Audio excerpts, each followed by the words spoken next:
18 साल 18 number Jersey का जो एक टैगलाइन चल रही थी, तो अच्छा लगा कि चलो यार 18 साल का जो तप था ना, विराट कोहली के आंखों में आंसू, वो बहुत चीज़ें बयां कर रहे थे कि वो सिर्फ ट्रॉफी नहीं थी, वो कई करोड़ लोगों के इमोशंस एक साथ निकले थे विराट कोहली के यहाँ। मतलब वो एक किसी फिल्म का डायलॉग भी है ना कि मजे मजे में मजबूरी में शुरू किए थे, मजा आ रहा है।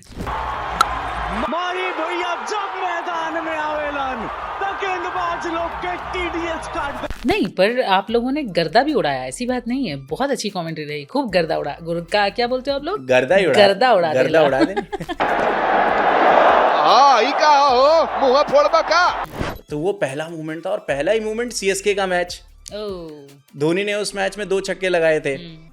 मतलब माही भैया को दिल, गुर्दा, फेफड़ा हर जगह से प्यार करते हैं हम लोग। की है रनदारी तो सबके भाईला, जब रन मशीन मैदान में रहेला। फैन मोमेंट में सबसे पहले हमारे माँ बाप आ जाते हैं जी। तुम्हें फेम मिला, माँ बाप का कैसा रिएक्शन था? पहला मेरे से पहले मेरा जो बीच वाला भाई है उसको फेम मिला था। ऑडियंस पॉइंट ऑफ व्यू से बहुत जरूरी है। मैंने ये देखा कि भोजपुरी कमेंट्री को सिर्फ भोजपुरी सुनने वाले ही नहीं, बल्कि साउथ में, नॉर्थ में, इनफैक्ट मैंने विराट कोहली का देखा था, वो बड़े मजे ले रहे थे। गुलाम भैया की आवाज थी उसमें। लेकिन अब प्रेशर फील नहीं हुआ जब भोजपुरी की बात आई ना। मतलब पता नहीं क्यों अंदर से मजा आया कि यार अब कुछ अलग करेंगे। इतना हेन हीच क्लास है ना भाई, हीच के मारता रहे। एकदम सही बात भाई, 109 मीटर का छक्का। क्या थी हमारी इंडस्ट्री कि लता जी गाना गाया करती थी, बताइए, है ना?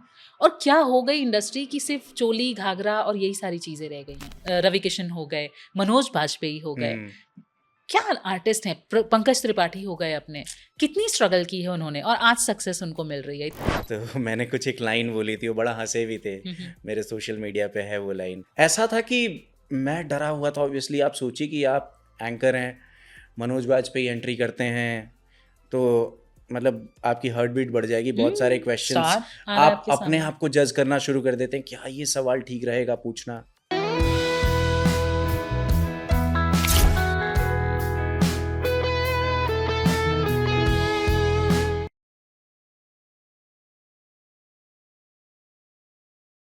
माइक उठा के कमेंट्री करना एक अलग ही कला है, और वो भी जब 3 भाषाओं में हो तो फिर कहने ही क्या। और आज हमारे साथ ऐसे ही एक कमेंटेटर हैं साथ में, जिन्होंने 1000+ मैचेस की कमेंट्री की है। इंग्लिश के पहले दूरदर्शन के वो कमेंटेटर रहे हैं, ये एक उपाधि उनके नाम है।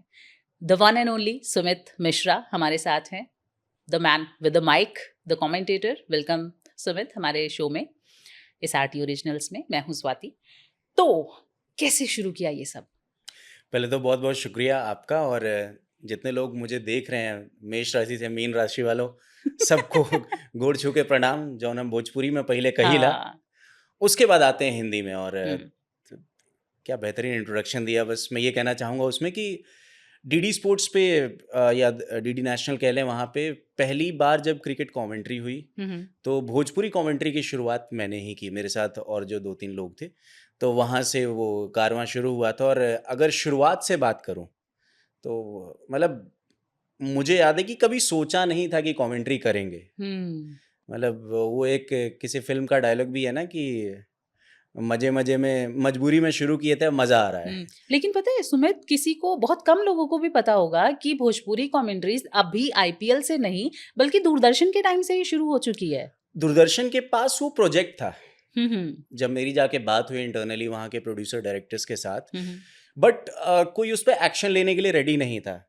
तो पहले ये जियो सिनेमा पे ही शुरू हुआ, जब आईपीएल 2023 में पहली बार कमेंट्री हुई इसकी। जब हमने पहला आईपीएल किया, उसके बाद फिर दूरदर्शन के लिए मैंने वो काम किया। जब वहाँ मैं गया तो मेरे मन में भी यही एक क्वेश्चन आया था कि क्या हमने पहले से भी प्लान किया हुआ था कि हम भोजपुरी की तरफ जाएंगे। तो उनका ही कहना था कि ये प्लान लगभग 5 साल पहले बन चुका था, बट एग्जीक्यूट अब हुआ है। तो पहले जियो सिनेमा और फिर वहाँ से मैंने दूरदर्शन के लिए भोजपुरी में कमेंट्री। तो मतलब बेसिकली जियो सिनेमा वाला पहले है और फिर भोजपुरी की तरफ उधर आया, दूरदर्शन पे आया। ओके, कहाँ से, मतलब कैसे आ गए तुम इधर कमेंट्री करने के लिए? क्या चीज़ थी जिसने पुश किया? देखिए, पहली चीज़ तो यूपी बिहार से अगर आप होते हैं तो सबसे पहला रुझान कह लीजिए या दबाव कह लीजिए, सरकारी नौकरी होती है। हाँ, वही तो मेरे साथ भी यही था कि मैंने भी सोचा कि करते हैं प्रिपरेशन। तो जैसे ही मैट्रिक क्लियर किया 10th स्टैंडर्ड के बाद लग गए तैयारी में। बिहार पहुंचे, दानापुर, जहाँ पे आर्मी जीडी की ट्रेनिंग होती है, वहाँ दौड़ निकालने की कोशिश की, कामयाब नहीं हुए। फिर कई ऐसे फॉर्म भरे सरकारी नौकरियों के, जॉब करना शुरू करा। शुरुआती समय में जॉब करने के बाद फिर बीपीओ ज्वाइन करा, क्योंकि जब आपके पास कोई बड़ी डिग्री होती नहीं है सबसे तो पहला मुझे ऐसा लगता है कि बच्चे जो हाँ। करते हैं स्कूल टाइम कॉलेज टाइम के दौरान वो बीपीओ से ही हाँ, शुरू तो करते हैं। हिंदी कॉलिंग से शुरू किया। फिर ज़्यादा टाइम रुका नहीं वहाँ पे, मतलब कुछ अच्छी चीज़ें नहीं हो पाई थी, क्योंकि जब आप 11th-12th करके आते हो थोड़े से तो गरम खून होता है, आप किसी की सुनते नहीं हो। वो जब बिहार से आरा जिला घर वाला, तो और फिर वो भी तो जब कहे के आरा क्या से बात। आते हैं तो यही हुआ था। मैं 5 या 6 मिनट लेट पहुंचा था ऑफिस। तो जो हमारे मैनेजर थे, मतलब वो अपनी जगह पे ठीक थे, मैं ही गलत था, मैं अभी तक मानता हूँ। बट वो टाइम ऐसा था कि आप सुन नहीं सकते थे। एज फैक्टर होता है शायद। हाँ, तो शायद वही रीज़न था। तो मैं पहुंचा, उन्होंने बोला आप लेट हैं। मैंने कहा हाँ सर, क्योंकि घर से ऑटो से, वैसे शेयरिंग ऑटो से नोएडा पहुंचना होता। तो बोले कि यार मतलब ऐसे ठीक नहीं लगता, और 60-70 लोग वहाँ लॉगिन थे फ्लोर पे। तो बड़ा अजीब सा लगा, और उन्होंने सबके सामने ऐसे डांटना शुरू कर दिया।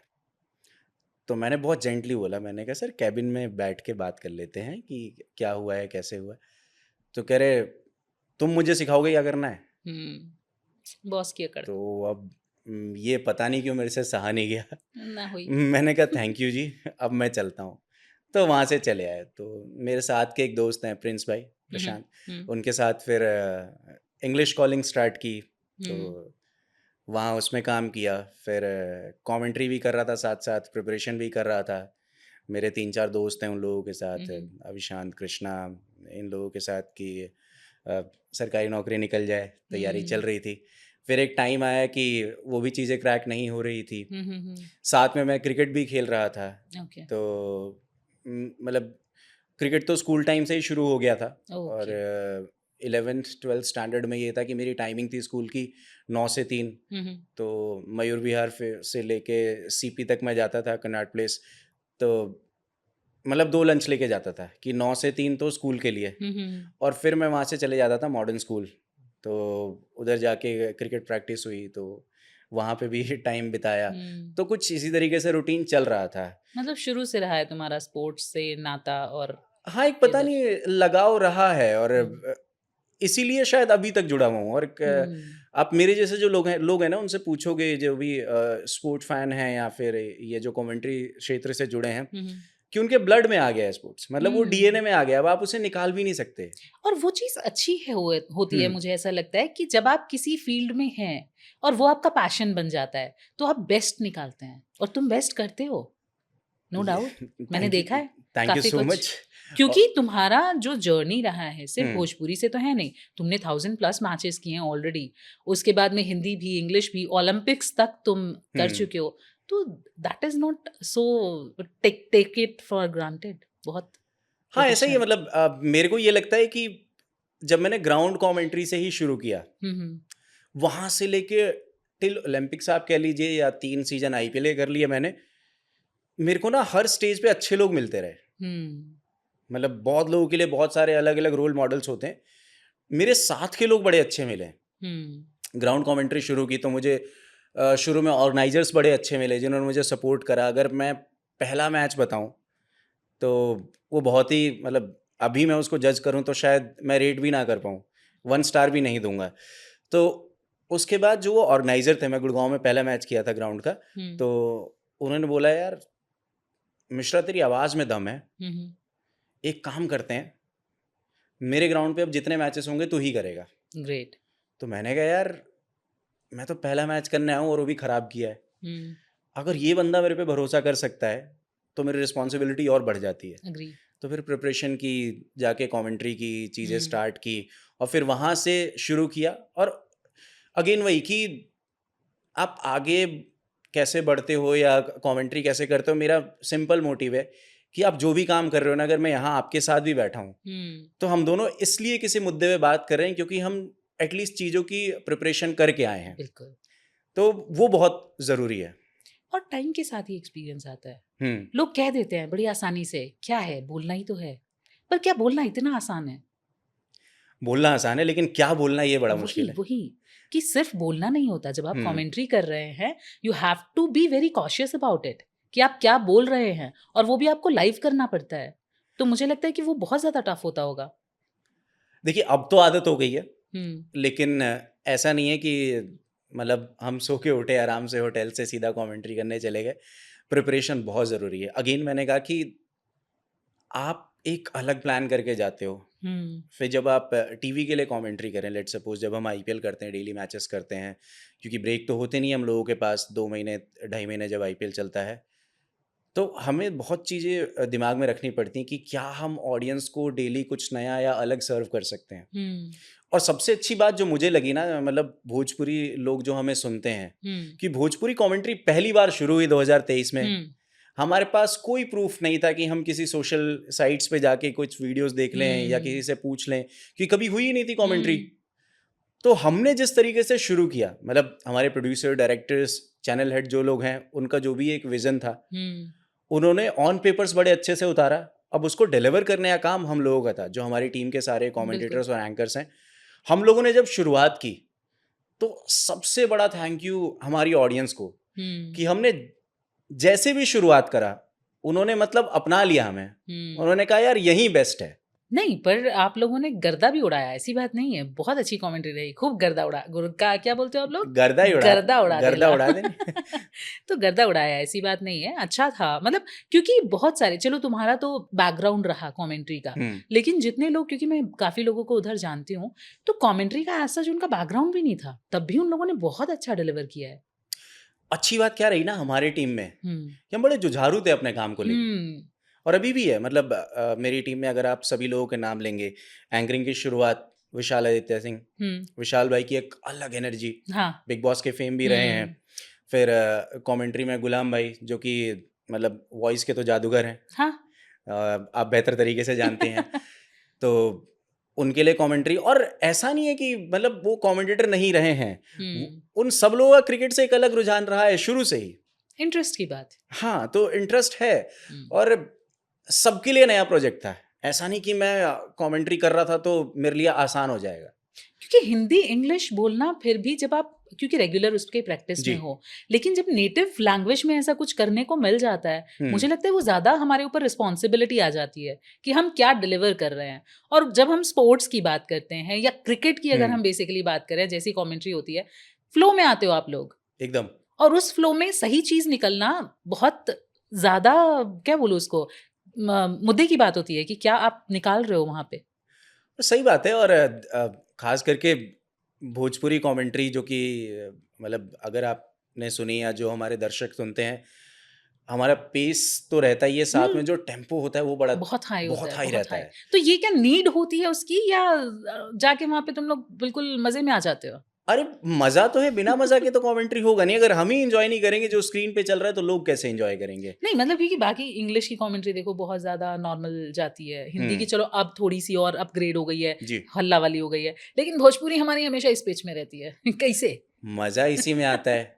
मुझे तो लगता है जिस दिन हम थोड़ा स्लो बोलने लग जाते हैं ना, हम खुद से सवाल पूछने लग जाते हैं। कहें का आज हो, ठीक बा ठीक कि नहीं ना? है? नहीं तो आपस में बात करते हैं तबीयत मिजाज ठीक बा कि ना? कि हाँ, तो वो नहीं, चाहिए ठीक लोगों है। को, वो फ्लेवर चाहिए। हुँ।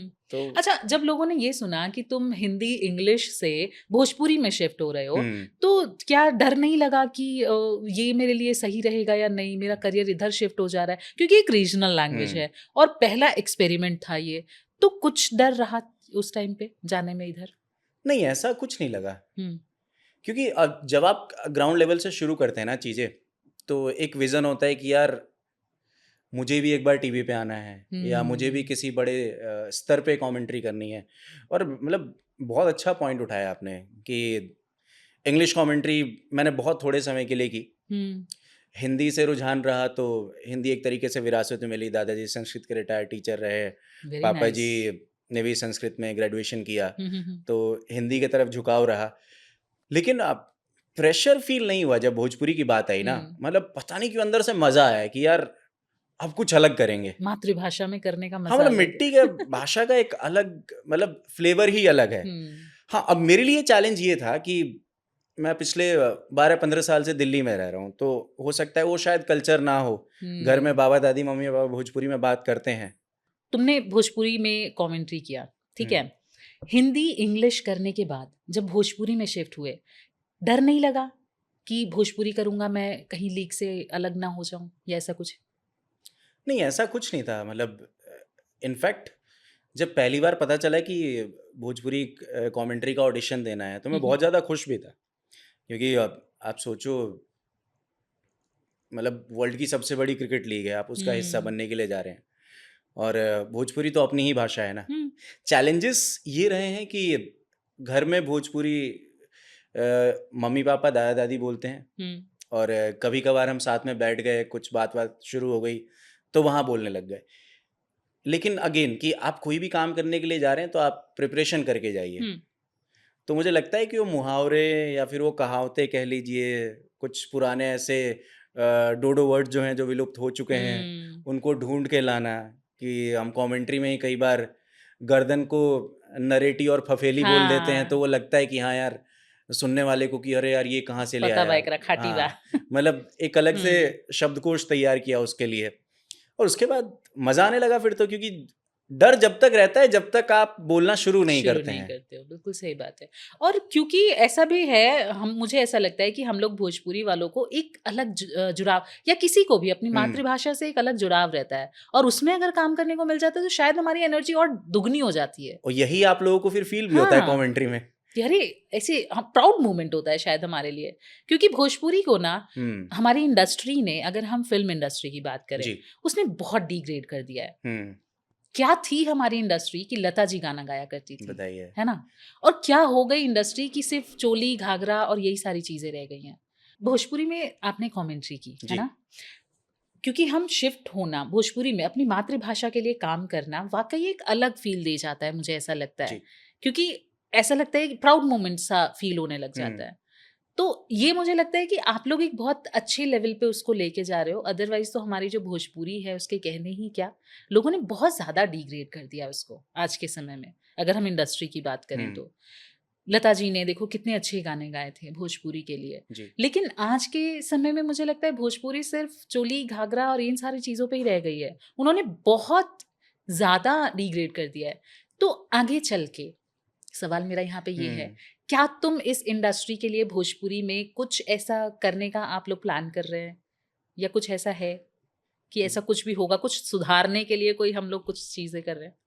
देखिए, हम लोग तो कोशिश करेंगे ही ऑब्वियसली, क्योंकि हम अगर किसी चीज़ को अच्छे तरीके से बढ़ावा दे रहे हैं। हम्म, मेरा एक ही स्टेटमेंट है इस बात को लेके कि रिसर्च गलत दिशा में हो रही है। हम्म, मतलब हमने वो गाने भी सुने हैं, सोहर से लेके विरहा तक, निर्गुण हम्म। तक, चैता गाते हैं। आप उन्हें उठा के सुनिए। हर एक मतलब सीजन के लिए, हर एक ओकेजन के लिए इतने अच्छे अच्छे गाने हैं। हमारी दादी नानी सब लोग गाती हैं, कितना सुंदर लगता है आपके पास, और कितने अच्छे शब्द का प्रयोग हुआ है, कितने अच्छे वाक्य होते हैं। आप सुने तो उसमें मजा आ जाए, मज़ा और एक सीख मिलती है। हम्म। आप मतलब स्वर्गीय शारदा सिन्हा जी, जो कि अरे छठ के वो गाने उनके बिना छठ के अधूरे गाने, हैं। मतलब वहीं से तो उन्हीं के गानों के बाद तो लगता था कि अब नहीं, मेरा मतलब यहाँ पे एक छठ है। सवाल ये आ जाता है ना सुमित, कि क्या लगता है, जैसे अब हमने कमेंट्री शुरू कर दी भोजपुरी जी। में, तो ये क्या हमारे लेवल को, भोजपुरी के लेवल को ऊपर ले जाने में एक कह सकते हैं पिलर साबित होगी? देखिए, कोई भी चीज़, मैं सिर्फ कमेंट्री नहीं कह रहा हूँ। अगर आप मेरे साथ भोजपुरी में पॉडकास्ट भी करेंगे और मैं इस भाषा को लेके कुछ मतलब, अगर मेरी सोच बहुत साफ सुथरी है और मैं इस भाषा के उन्नति की ओर सोचूंगा, तो काम अच्छा ही होगा। ऐसा नहीं है कि लोगों को सिर्फ वही सुनना है जो भी इंडस्ट्री सर्व कर रही है। बहुत अच्छी चीजें आ रही हैं, मैंने देखा अभी हाल में स्वाति मिश्रा जी हैं, और ये लोग बहुत अच्छे अच्छे सॉन्ग्स लेके आ रहे हैं। भोजपुरी IT सेल करके है एक, वो हाँ। लोग इतने अच्छे, मतलब जैसे हम बोलते हैं ना कि जेंजी टाइप हाँ। गाने बनाना, तो वो लोगों ने पुरानी हमारी गालियों के फॉर्म में जो गाने हाँ। हैं या ये सारी चीजें बड़े अच्छे लेवल पे ला रहे हैं, मतलब रीमिक्स कह लो या तुम जो करेक्ट। भी कह लो, जो आज कवर्स के बनते हैं गानों के, हाँ हाँ। जो आज के बच्चे हैं उनको भी पसंद आ रहे हैं, उन पे बहुत रील्स बन रहे हैं। मुझे लग रहा है कि काम होना शुरू हो गया है और आने वाले टाइम में शायद हम लोग एक अच्छे लेवल पे होंगे, भोजपुरी को एक अच्छा कुछ दे पाएंगे। आने वाले टाइम में ना ये शायद जो शब्द है ना ये हट ही जाएगा, क्योंकि ये हो होपफुली, जाएगा। फिंगर क्रॉस, मुझे लग रहा है क्योंकि इतना मतलब हमारी इतना रिच कल्चर रहा है, बिहार को कह लो, पूर्वांचल कह लो या तुम जी। पूरा पूरा, कितना रिच कल्चर, कितने अच्छे अच्छे लोग वहां से निकले हैं, अशोक, कर्ण, जी। महात्मा गांधी भी। तो क्या था और क्या हो गया है, मुझे बड़ा दुख होता है बीइंग अ बिहारी, ये देख के ना वाकई दुख होता है कि हम लोग अपनी ही भाषा को डिग्रेड कर रहे हैं, और मुझे लगता है सुनने वाले भी इसके बहुत हद तक जिम्मेदार हैं। तो जिम्मेदार तो हम ही लोग होंगे ना। हम्म। अगर हमारे सामने कोई चीज सर्व हो रही है तो हमारे पास वो ऑप्शन है कि उदाहरण Boycott के करो। तौर पे कि हम एक रील देख रहे हैं तो वो हमारा दिमाग 1 या 2 सेकंड में डिसाइड कर लेता है क्या देखना है क्या नहीं देखना है। हम्म। तो व्यूअरशिप भी तो हम ही बढ़ा रहे हैं। पर मुझे क्या लगता है ना यहाँ पे सुमित, कि वहां पे ये हो गया है कि जो एलीट क्लास है या जो पढ़ा लिखा तबका है, जो अच्छी चीजें पसंद करता है, वो बिहार से बाहर आ चुका है। वहां पे जो तबका रह गया है उसको शायद वही चीजें पसंद आ रही हैं। और 25 करोड़ के आसपास हम भोजपुरी जी। स्पीकर्स हैं, उसमें से अगर कुछ लोग भी आवाज उठाएं या कुछ लोग भी उसके लिए कुछ अच्छा करने की कोशिश करें, ऑल्दो हो रही है, मैं ये नहीं कहूंगी कि अच्छी नहीं हो रही है, तो चीजें होंगी। हम बायकॉट कर रहे हैं और बड़े लेवल पे, ग्रैंड लेवल पे अगर हम बायकॉट करना शुरू कर दें तो कब तक परोसेंगे? ये चीज होनी चाहिए। देखिए मेरी भी ऐसी ही कुछ राय है कि अच्छी चीज़ें आनी चाहिए मार्केट में, क्योंकि आपको, मुझे और हमारे जैसे जो लोग हैं उनको सुनने में भी मज़ा आएगा। और क्रिकेट कमेंट्री से अगर मैं इस चीज़ को रिलेट करूं तो सिंपल है कि अभी के टाइम में जो आप जिन गानों के बारे में बात कर रही हैं वो गाने हो सकता है परिवार में 5 सदस्यों के साथ नहीं सुन सकते, अरे हो क्या सकता है, बिल्कुल नहीं सुन सकते हो लेकिन तुम। भोजपुरी कमेंट्री आप पूरे जिले के साथ सुन बिल्कुल सकते हैं। हो। क्योंकि हम कमेंट्री तो कर रहे हैं, लेकिन जो हमारी उसमें भाषा है ना, गांव की भाषा जो बोली जाती है, जो कि हमारी मम्मी बोलती हैं, चाची, दादी, बुआ, फूफा, जितने भी सारे हमारे रिलेटिव्स हैं वो बोलते हैं, लेकिन संसदीय भाषा में रह के बिल्कुल, जो लोग सुनना वो चाहते जरूरी हैं है कि आप क्या परोस रहे हैं आपका, और उसके लिए शब्दकोश आपका बहुत अच्छा होना जरूरी है। और शब्दकोश मुझे से ऐसा पहले लगता आपकी है। नियत अच्छी होनी जरूरी है। हाँ बिल्कुल, वो तो है ही है। तो अच्छा चलो, अब हम लोग भटक गए राह से अब वापस आते हैं। तुम्हारा पहला क्या बोलते हैं फैन मोमेंट कैसा रहा? अगर मैं बात करूँ इस चीज की कि कोई फैन मोमेंट में सबसे पहले हमारे माँ बाप आ जाते हैं जी। तुम्हें फेम मिला, माँ बाप का कैसा रिएक्शन था पहला? मेरे से पहले मेरा जो बीच वाला भाई है उसको फेम मिला था। अच्छा। तो ये शायद बहुत कम लोगों को पता है, मैं बता भी देता हूँ कि मेरा जो भाई है वो दिल्ली के लिए स्टेट खेला, अंडर 16 विजय मर्चेंट ट्रॉफी होती है, तो वो मतलब पूरे परिवार के लिए सबसे बड़ी अचीवमेंट थी। क्योंकि मैं भी क्रिकेट खेल रहा था, मैंने भी बहुत स्ट्रगल किया, बट चीज़ें क्रैक नहीं हो पाई। उसने खेलना स्टार्ट करा, इनफैक्ट उनके कोचेस जो हैं कुलदीप रावत भैया और जो बाकी स्टाफ है साथ में, उसके जो टीम मेंबर्स हैं, कि 2019 बैच में वो उसने दिल्ली को रिप्रेजेंट किया, हरियाणा के अगेंस्ट डेब्यू किया। तो वो सबसे बड़ा मोमेंट था हमारे फैमिली के लिए कि यार कोई ना घर से जाके कोई ऐसा काम कर रहा है कि वो ना ऐसे मीडिया में आ रहा है। मतलब आप सोचो उस टाइम मतलब एक्स ट्विटर हुआ करता था। हाँ, तो ट्विटर पे अगर आपके बारे में आ रहा है और वो भी पॉजिटिव नोट में आ रहा है कि आपने 2 विकेटें निकाली हैं या ऐसा कुछ किया है, तो वो एक अचीवमेंट थी। फिर वहाँ से जब मेरी तरफ शिफ्ट हुए, क्योंकि काम तो मैं कर रहा था, फिर जब टीवी के लिए मेरा डेब्यू था तो पेरेंट्स तो बहुत ज़्यादा एक्साइटेड थे, और उसके साथ और भी जो रिलेटिव्स हैं या फ्रेंड्स थे, जब पता चला कि मैं जा रहा हूँ कमेंट्री करने के लिए, कुछ वो लोग जिनके प्रोडक्शन में मैंने काम किया है पहले से, मतलब टीवी का प्रोडक्शन अलग है, जब आप ग्राउंड पे भी काम करते हैं तो बहुत सारी प्रोडक्शन बॉडीज़ होती हैं। मतलब एक सचिन भाई हैं, सचिन यादव, उनका एक यूट्यूब चैनल है सेट स्पोर्ट्स के नाम से, तो अभी तो वो वर्ल्ड वाइड कई अलग कंट्रीज़ में जाके मैचेस करते हैं। अभी लास्ट ऑस्ट्रेलिया का भी एक उन्होंने इवेंट किया, तो उनके साथ ही पहली बार मैंने कैमरे पे काम करना शुरू किया था। और मुझे याद है कि जब मेरा डेब्यू हुआ था कमेंट्री में, तो मतलब हमारे भोजपुरी का मिड शो चल रहा था, विशाल भैया एंकर थे और उन्होंने मुझे उस टाइम पे इंट्रोड्यूस किया। तो वो पहला मोमेंट था, और पहला ही मोमेंट सीएसके का मैच, ओह धोनी ने उस मैच में 2 छक्के लगाए थे। हम्म, अब उसको एक्सप्लेन करना वो सबसे बेस्ट मोमेंट था उस टाइम पे हम्म, कि आप सोचिए मतलब हम अगर यूपी बिहार से हैं तो मतलब माही भैया को दिल कौन गुर्दा सही फेफड़ा बात हर जगह से प्यार करते हैं हम लोग। तो बिल्कुल वहाँ पे अगर उस मोमेंट को आप एक्सप्लेन कर रहे हैं, आप बता रहे हैं, नर्वस तो था ही ऑब्वियसली। आप इतने बड़े शो में आ रहे हैं, इतने बड़े चैनल पे ब्रॉडकास्ट हो रहे हैं, तो जो बाकी प्रोड्यूसर डायरेक्टर्स, मेरे फैमिली मेम्बर्स और जो मेरे वेल विशर्स थे, उन्होंने मतलब वो लोग बहुत ज़्यादा कहते हैं ना बहुत खुश थे। हाँ एक चीज़ मुझे बड़ी अच्छी लगी थी जो मुझे रिव्यू मिला था वहाँ से आने के बाद या ड्यूरिंग द मैचेस, कि कई बार होता है ना कि अगर कोई एक स्टेज से दूसरे स्टेज पे जाता है, मतलब एक लेवल अप जाता है, तो 2 तरह की विचारधाराएं बनती हैं मन में। एक कि यार इसका कैसे हो गया, हाँ और दूसरा बनता है यार इसका तो होना ही था। होना ही था। तो मेरे साथ के जो लोग थे, जो मुझे जानते थे, वो दूसरे ऑप्शन के साथ थे कि ये यार अच्छी चीज एक हो ना एक जाती दिन है, इसके साथ तो होना ही होना था। था। तो और वो मुझे मुझे लगता है अच्छा कि लगा। जब हो जाता है ना, तो जिनकी राय दूसरी वाली भी होती है ना, पहली वाली, हम्म, उनकी भी राय शायद बदल जाती है। ये तो मेंटालिटी है। हाँ, कि जब आप कुछ अचीव कर लेते हो तो जो हम्म, लोग पहले वाली लाइन पे हैं, वो भी आ जाते हैं ये इधर प्रोसेस कि नहीं नहीं ये देखते ना, होना वो था। रिजल्ट से मैटर करता है उनको। और अभी भी कई चीजों में है कि आज आप और मैं इस पॉडकास्ट को मतलब कर रहे हैं, बातचीत कर रहे हैं, आप स्टार्टिंग में, ओपनिंग में, बीच में, या लोगों से आप इस वीडियो को शेयर करेंगे, लास्ट में आप बोलते हैं शेयर करो, लाइक करो, सब्सक्राइब करो, लोग हो सकता है भी इग्नोर कर दें आपको। हाँ, कल को आपका ही चैनल 1 मिलियन, 5 मिलियन, 10 मिलियन का हुआ तो आपको बोलना नहीं पड़ेगा, बिल्कुल सही बात क्योंकि है। उस टाइम लोग रिजल्ट देखेंगे, वो देखेंगे अरे यार इस वीडियो पे 2 मिलियन व्यूज आ गए हैं। वो एक बात मुझे यहाँ पे याद आ जाती है कि हम्म, जो स्ट्रगलिंग होते हैं ना, उनकी बातें कोई नहीं करता। जब आप सक्सेसफुल हो जाते हैं, तब आपकी बातें पूरी दुनिया करने लग जाती है। और जब आप स्ट्रगलिंग फेज में है ना, तो लोग क्रिटिसाइज करने से, अरे ये भी आ गई दौड़ में, कर तो पाएंगी नहीं, ये वाला रहता है। लेकिन सेम टोन चेंज हो जाती है जब आप सक्सेसफुल हो जाते हो। जी, तो लोगों के सक्सेस नापने के जो पैमाने हैं ना, हाँ, बहुत अलग हैं, जो कि ये नहीं होने चाहिए। मुझे ऐसा लगता है कि जब आप स्ट्रगल देखते हो ना किसी की, सक्सेस एक्चुअल वही होती है। बिल्कुल, बिल्कुल ये सही नहीं कहा कि आप आपने। वहां पहुंच गए हैं तो वो आपकी सक्सेस है। तो बातें उनकी होनी चाहिए। मुझे ऐसा लगता है कि अगर आपको किसी की सक्सेस या आपको कुछ चीजें सीखनी हो ना, तो आप उनसे सीखिए जो स्ट्रगलिंग है या जिन्होंने फेलियर्स देखे हैं लाइफ में। शायद वो आपको बहुत अच्छा समझा पाएंगे। बीइंग अ बैक बेंचर मैं ऐसा कह सकती हूँ, क्योंकि बैक बेंचर सबसे अच्छा सिखाते हैं। हाँ, और ये भी है ना कि वो सिर्फ सिखाते नहीं है, हाँ, वो बताते टाइम उसको फील कर रहे होते हैं, तो फिर आप भी हमारी जब इससे सुनते हो पहले तो बात हो रही थी हाँ, ऑफ एयर, हाँ, रवि किशन जी की आपने एक बात कही थी कि हाँ, उन्हें हाँ, जब आईफा अवार्ड मिला था तो उनके दिल से निकली थी वो चीज़। क्या थी पहले वो बताओ, फिर मैं बात करती हूँ।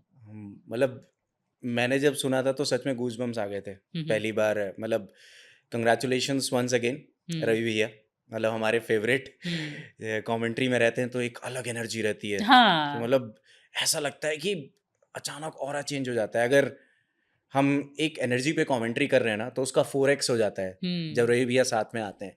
तो अभी इसी आईपीएल में 2025 में अभी हाल ही में भैया को लापता लेडीज़ के लिए आईफा मिला, तो ऐसी वेटिंग एरिया में बात कर रहा था मैं भैया से कि भैया आप जब स्टेज पे पहुँचे ना, आपने वो लाइन बोली कि लोग यहाँ चल के आते हैं, मैं रेंग के आया हूँ।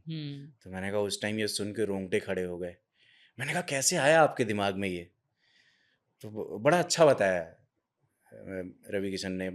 भैया ने कहा कि क्या है ना सुमित कि वो जो स्टेज है, जब आप उस पे जाते हो ना तो वो आपको निगल जाता है। वो चाहता है कि आप उसके हिसाब से बात करो। जितने फिल्म स्टार्स या जिन लोगों को वहाँ अवार्ड मिलता है जो स्टेज पे जाते हैं, वो स्टेज के तरीके से बात करते हैं। और मैं सोच के गया था कि मैं स्टेज को ही निगल जाऊंगा। तो मतलब ये एक सेंटेंस नहीं, एक स्टेटमेंट था तो यही कि भी क्या मैं स्ट्रगल रही है बिल्कुल रवि सही किशन बात की। है। और यही स्ट्रगल है जो ऐसी लाइनें लेके आती है। वो होता क्या है ना कि आपको पूरी जर्नी फ्लैशबैक हो जाती है आपके सामने कि क्या क्या आप देख के आया है, और तब जब ये बात निकलती है ना तो वो दिल से निकलती है। और यही चीज मैटर करती है। मुझे ऐसा लगता है कि वो लोग बहुत सीजन्ड आर्टिस्ट हैं। रवि किशन हो गए, मनोज बाजपेयी हो गए, क्या आर्टिस्ट हैं, पंकज त्रिपाठी हो गए, अपने कितनी स्ट्रगल की है उन्होंने और आज सक्सेस उनको मिल रही है इतने सालों बाद। Although I am very happy, but उनको शायद पहले मिल जानी चाहिए थी इतनी सक्सेस। देखिए समय-समय की बात है, अब गोल्डन पीरियड तो सबका ही आता है। हाँ। लेकिन ये लोग ऐसे हैं, मतलब ख़ास करके, मतलब आपने मनोज वाजपेयी का नाम लिया, मतलब हम कहते क्या मानते ही हैं इंस्टीट्यूशन, अगर एक्टिंग की हुँ, बात करें तो। और बड़ा अच्छा मोमेंट रहा है कि आईपीएल का एक शो किया मैंने उनके साथ, कमेंट्री बॉक्स में थोड़ा-सा समय मिला हुँ, बातचीत करने का। तो मैंने कुछ एक लाइन बोली थी, वो बड़ा हँसे भी थे। हुँ, हुँ, मेरे सोशल मीडिया पे है वो लाइन। और मतलब बहुत हम्बल हैं। ऐसा था कि मैं डरा हुआ था, ऑब्वियसली आप सोचिए कि आप एंकर हैं, मनोज वाजपेयी एंट्री करते हैं, तो मतलब आपकी हार्ट बीट बढ़ जाएगी, बहुत सारे क्वेश्चंस स्टार आ रहा है आप आपके अपने सामने। आप को जज करना शुरू कर देते हैं, क्या ये सवाल ठीक रहेगा पूछना? बट इन लोगों के साथ बेस्ट पार्ट क्या है ना, ये आपको आके ईज़ी कर देते हैं, जब बोलना शुरू करते हैं। तो इसलिए मतलब मनोज वाजपेयी द लेजेंड। और मुझे याद है मैंने शो में कहा था उनको कि ये सिर्फ़ मैं नहीं, पूरा देश चाहता है कि मनोज भैया आपको ऑस्कर मिले। तो बड़ा खुश भी हुए आपके थे। मुँह में घी शक्कर। और हम सच में चाहते हैं। हम सच में चाहते हैं, मिलना चाहिए क्योंकि वो लोग डिज़र्व करते हैं, ऐसा मुझे अच्छा ये कोई फ़नी मोमेंट बताओ, जब उनके साथ कमेंट्री कर रहे थे, क्या ऐसा कोई था कोई फ़न मोमेंट या फ़नी मोमेंट जो हुआ हो? फन मोमेंट बहुत सारे हुए, मतलब मतलब क्या, अब जो हमारे टीममेट्स हैं उनके साथ, या नहीं मतलब सेलिब्रिटीज़ के? आपने मनोज बाजपेयी के साथ किया है आपने साथ में रवि किशन जी के साथ भी किया है, तो हाँ। कोई एक ऐसा फ़न मोमेंट या कुछ ऐसा वहाँ पे रहा हो? कैसा एक्सपीरियंस कैसा था सेलिब्रिटीज़ के साथ कमेंट्री देखिए, हम करने तो का? फ़नी करते हैं भोजपुरी में। तो मतलब बेस्ट पार्ट क्या लगता है, वो लोग एन्जॉय करते हैं। अगर वो हमारे साथ हुँ, बैठते हैं ना, तो कभी किसी भी सेलिब्रिटी को ऐसा नहीं फ़ील हुआ। इनफैक्ट फाइनल में आमिर खान आए हुँ, और वो इतना एन्जॉय कर रहे थे। उन्होंने बोला कि यार मज़ा ही आ गया इस लैंग्वेज को सुन के। सोचिए, एक चेयर पे रवि भैया बैठे हैं, एक पे हुँ, आमिर खान बैठे हैं, एक पे हमारे रॉबिन भाई। अब कमेंट्री चल रही है, अलग मज़ा आ रहा है। उसमें मैंने एक सवाल पूछ लिया था, हुँ, वो हुँ, वो बड़ा इंटरेस्टिंग है हाँ। कि एक्स पे हम क्वेश्चंस लेते हैं हुँ, ऑडियंस हुँ, के। हुँ, हुँ। तो मैं उस टाइम ऑफ एयर था, तो मैंने वो क्वेश्चन डाल दिया। मैंने बोला कि अगर लगान के आमिर खान हुँ, हुँ, और लापता लेडीज़ के रवि किशन के बीच अगर एक-एक ओवर का क्रिकेट मैच हो, हुँ, तो कौन जीतेगा? हुँ, तो वो स्क्रीन पे आया और बेसिकली वो क्वेश्चन था आमिर खान के लिए। हुँ, हुँ, हुँ, तो रवि भैया ने उसको पूछा। आमिर खान ने क्या बढ़िया जवाब दिया है। हुँ। कह रहे, रवि जी, लापता लेडीज़ के स्क्रीन टेस्ट में तो आप ऑलरेडी मुझे हरा चुके हैं। तो आप ही विनर हैं। तो वो एक अच्छा मोमेंट था। दूसरा, मनोज वाजपेयी के साथ एक बड़ा अच्छा किस्सा रहा है कि हम लोग बैठे हुए, जिसके बारे में मैं ज़िक्र भी कर रहा था हुँ, कि हुँ, मैं साथ में गुलाम भैया थे, मनोज वाजपेयी, हम 3 लोग बैठे हुए थे, कमेंट्री चल रही थी। तो कुछ ऐसी लाइन थी कि अ, मुझे याद है कि एक साउथ अफ्रीकन बैटर हैं, हुँ, हुँ, हुँ। हेनरिच क्लासन, तो वो खेल रहे थे। तो मैंने ऐसे बोला था कि जब मैदान में क्लासन रहेलन त रन आवेला, कमेंट्री बॉक्स में मनोज भैया रहेलन त फन फन आवेला, आवेला। अब मनी प्लांट से धन आवेला। अरे जियो! तो, तो वो इतना हँसे थे उस टाइम पे। और उस टाइम उनकी मूवी आई थी भैया जी। हुँ, हुँ, तो डॉक्टर सागर हैं, जो कि बहुत अच्छे लेखक हैं। हुँ। सो उन्होंने मतलब ऑन एयर बोल दिया, अरे यार, क्या क्या बोल रहे हो आप, हम तो सोच रहे डॉक्टर सागर की जगह आपको ही रख ले। तो ऐसा वो फन मोमेंट था। और मतलब उन्होंने तो एंजॉय किया, साथ में हुँ, मेरे लिए बड़ा प्रिविलेज था कि चलो यार, अगर कोई मैं कुछ ऐसा स्टार बोल आपको रहा हूँ, अप्रिशिएट कर रहा है। मतलब मनोज वाजपेयी इज लेजेंड, तो लेजेंड। अगर वो उत्साहित हो रहे हैं या खुश हो रहे हैं, तो वो एक बड़ी अचीवमेंट थी। नहीं, आप लोग करते मतलब इतना एट रैंडम ये आते कहाँ से इतने राइमिंग वर्ड्स तुम्हारे पास में? सब लोग करते हो, मैंने बहुत सारा सुना है। इतने सारे राइमिंग वर्ड्स, गर्दा उड़ा देला चलो वो तो नॉर्मल हो गया है। हाँ। यही अभी हम इसकी बात करें, कहाँ से आ जाते हैं ये एकदम से इतने सारे राइमिंग वर्ड्स? प्रिपरेशन, अगेन आपके प्रिपरेशन ज़रूरी है कि कई बार क्या होता है कि हम लोग चलते फिरते भी ना, कुछ अचानक शब्द या राइमिंग आ जाती है। हुँ, हुँ। तो अब हर चीज़ तो आपको हर समय याद रहेगी नहीं, तो आप उसको स्टोर करके रखें। और हिंदी फीड में एंकर, प्रेजेंटर प्लस कमेंटेटर है अनंत त्यागी। हुँ, हुँ। अनंत भैया ने एक बड़ी अच्छी बात बोली थी। मैं ओलंपिक्स कर रहा था साथ में, तो हम लोग ऐसे ही बैठे हुए थे। बोले, राइमिंग की ना एक खूबसूरती होती है कि राइमिंग तभी करनी चाहिए अगर आपकी पहली लाइन में दम है, हुँ। तो दूसरी लाइन में उससे ज़्यादा दम दम होना चाहिए, तभी वो राइमिंग अच्छी लगती है। तो कुछ चीज़ों को मद्देनज़र रखते हुए, और फिर ये कि आदत बन चुकी है। और अगेन मैच से पहले प्रिपरेशन करना बहुत हम्म। ज़रूरी है। नहीं आपको पता ही नहीं होगा तो फिर आप वो इनपुट नहीं डाल पाएंगे। हो सकता है कि आपने कमेंट्री शुरू की है या आप ऑन एयर हैं, उसी टाइम किसी ने टीवी ऑन किया है या मोबाइल पे आपको देखना शुरू किया है, तो उस टाइम से ही उसके लिए वो मैच शुरू है। तो वहाँ पे अगर आप कैजुअल रहेंगे या इधर उधर की बातें करेंगे, फोकस्ड नहीं रहेंगे, तो हो सकता है आपको स्किप करके चला जाए, यार क्या बोल रहे हैं।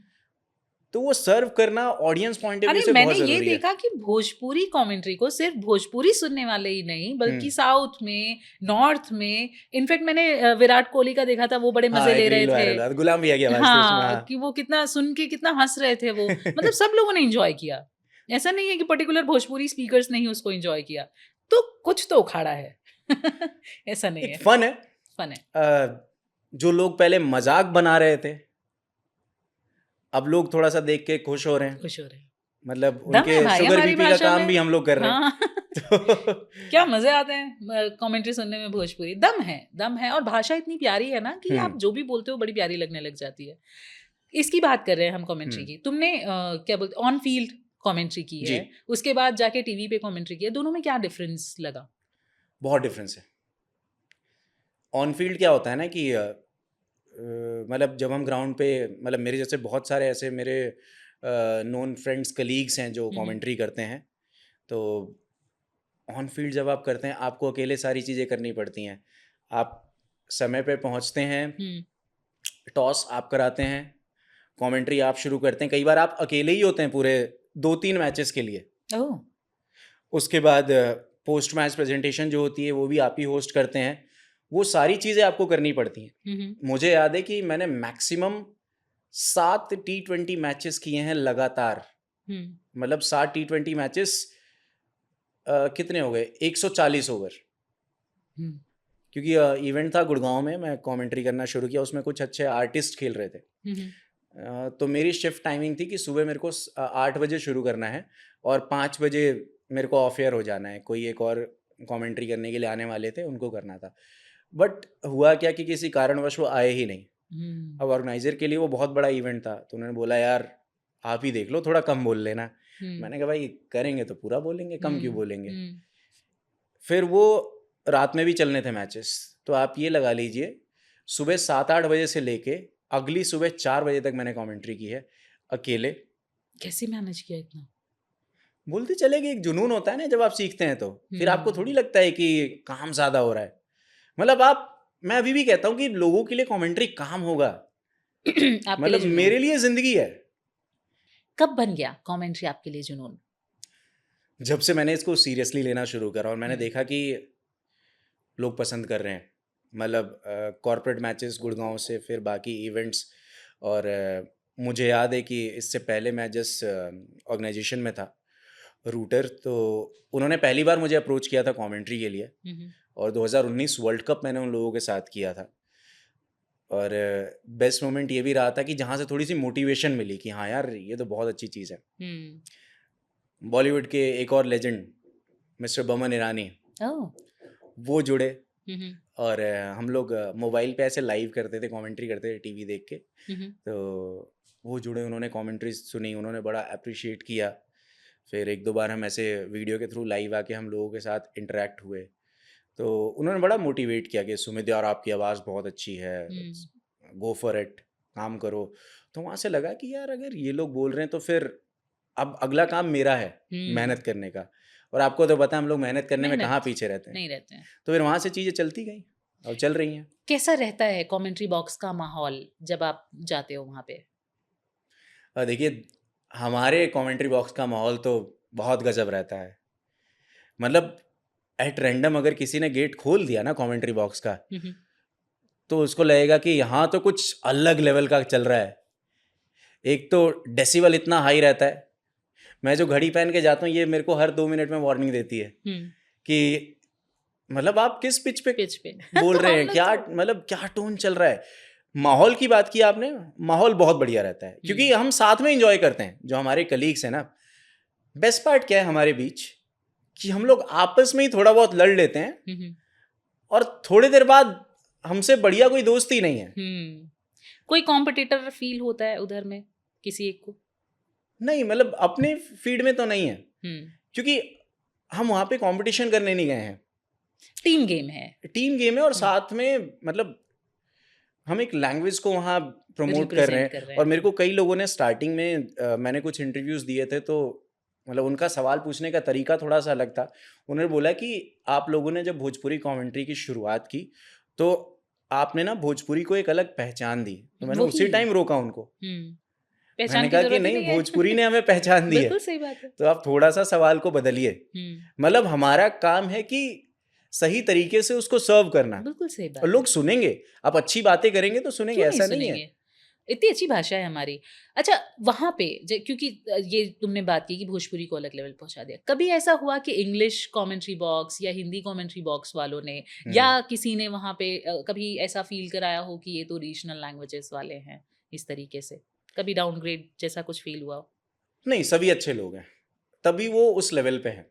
हुँ, मैं हमेशा कहता हूँ कि जो कंपटीशन है ना हमारे बीच, वो लोअर और मिडिल तक ही है। हुँ। ऊपर वाले लोग कभी कॉम्पिटिटर नहीं मानते किसी को, वो एंजॉय ज़रूरत करते ही हैं, नहीं आते बनती काम उनकी। करके चले जाते हैं। हुँ, दैट्स अ बेस्ट पार्ट।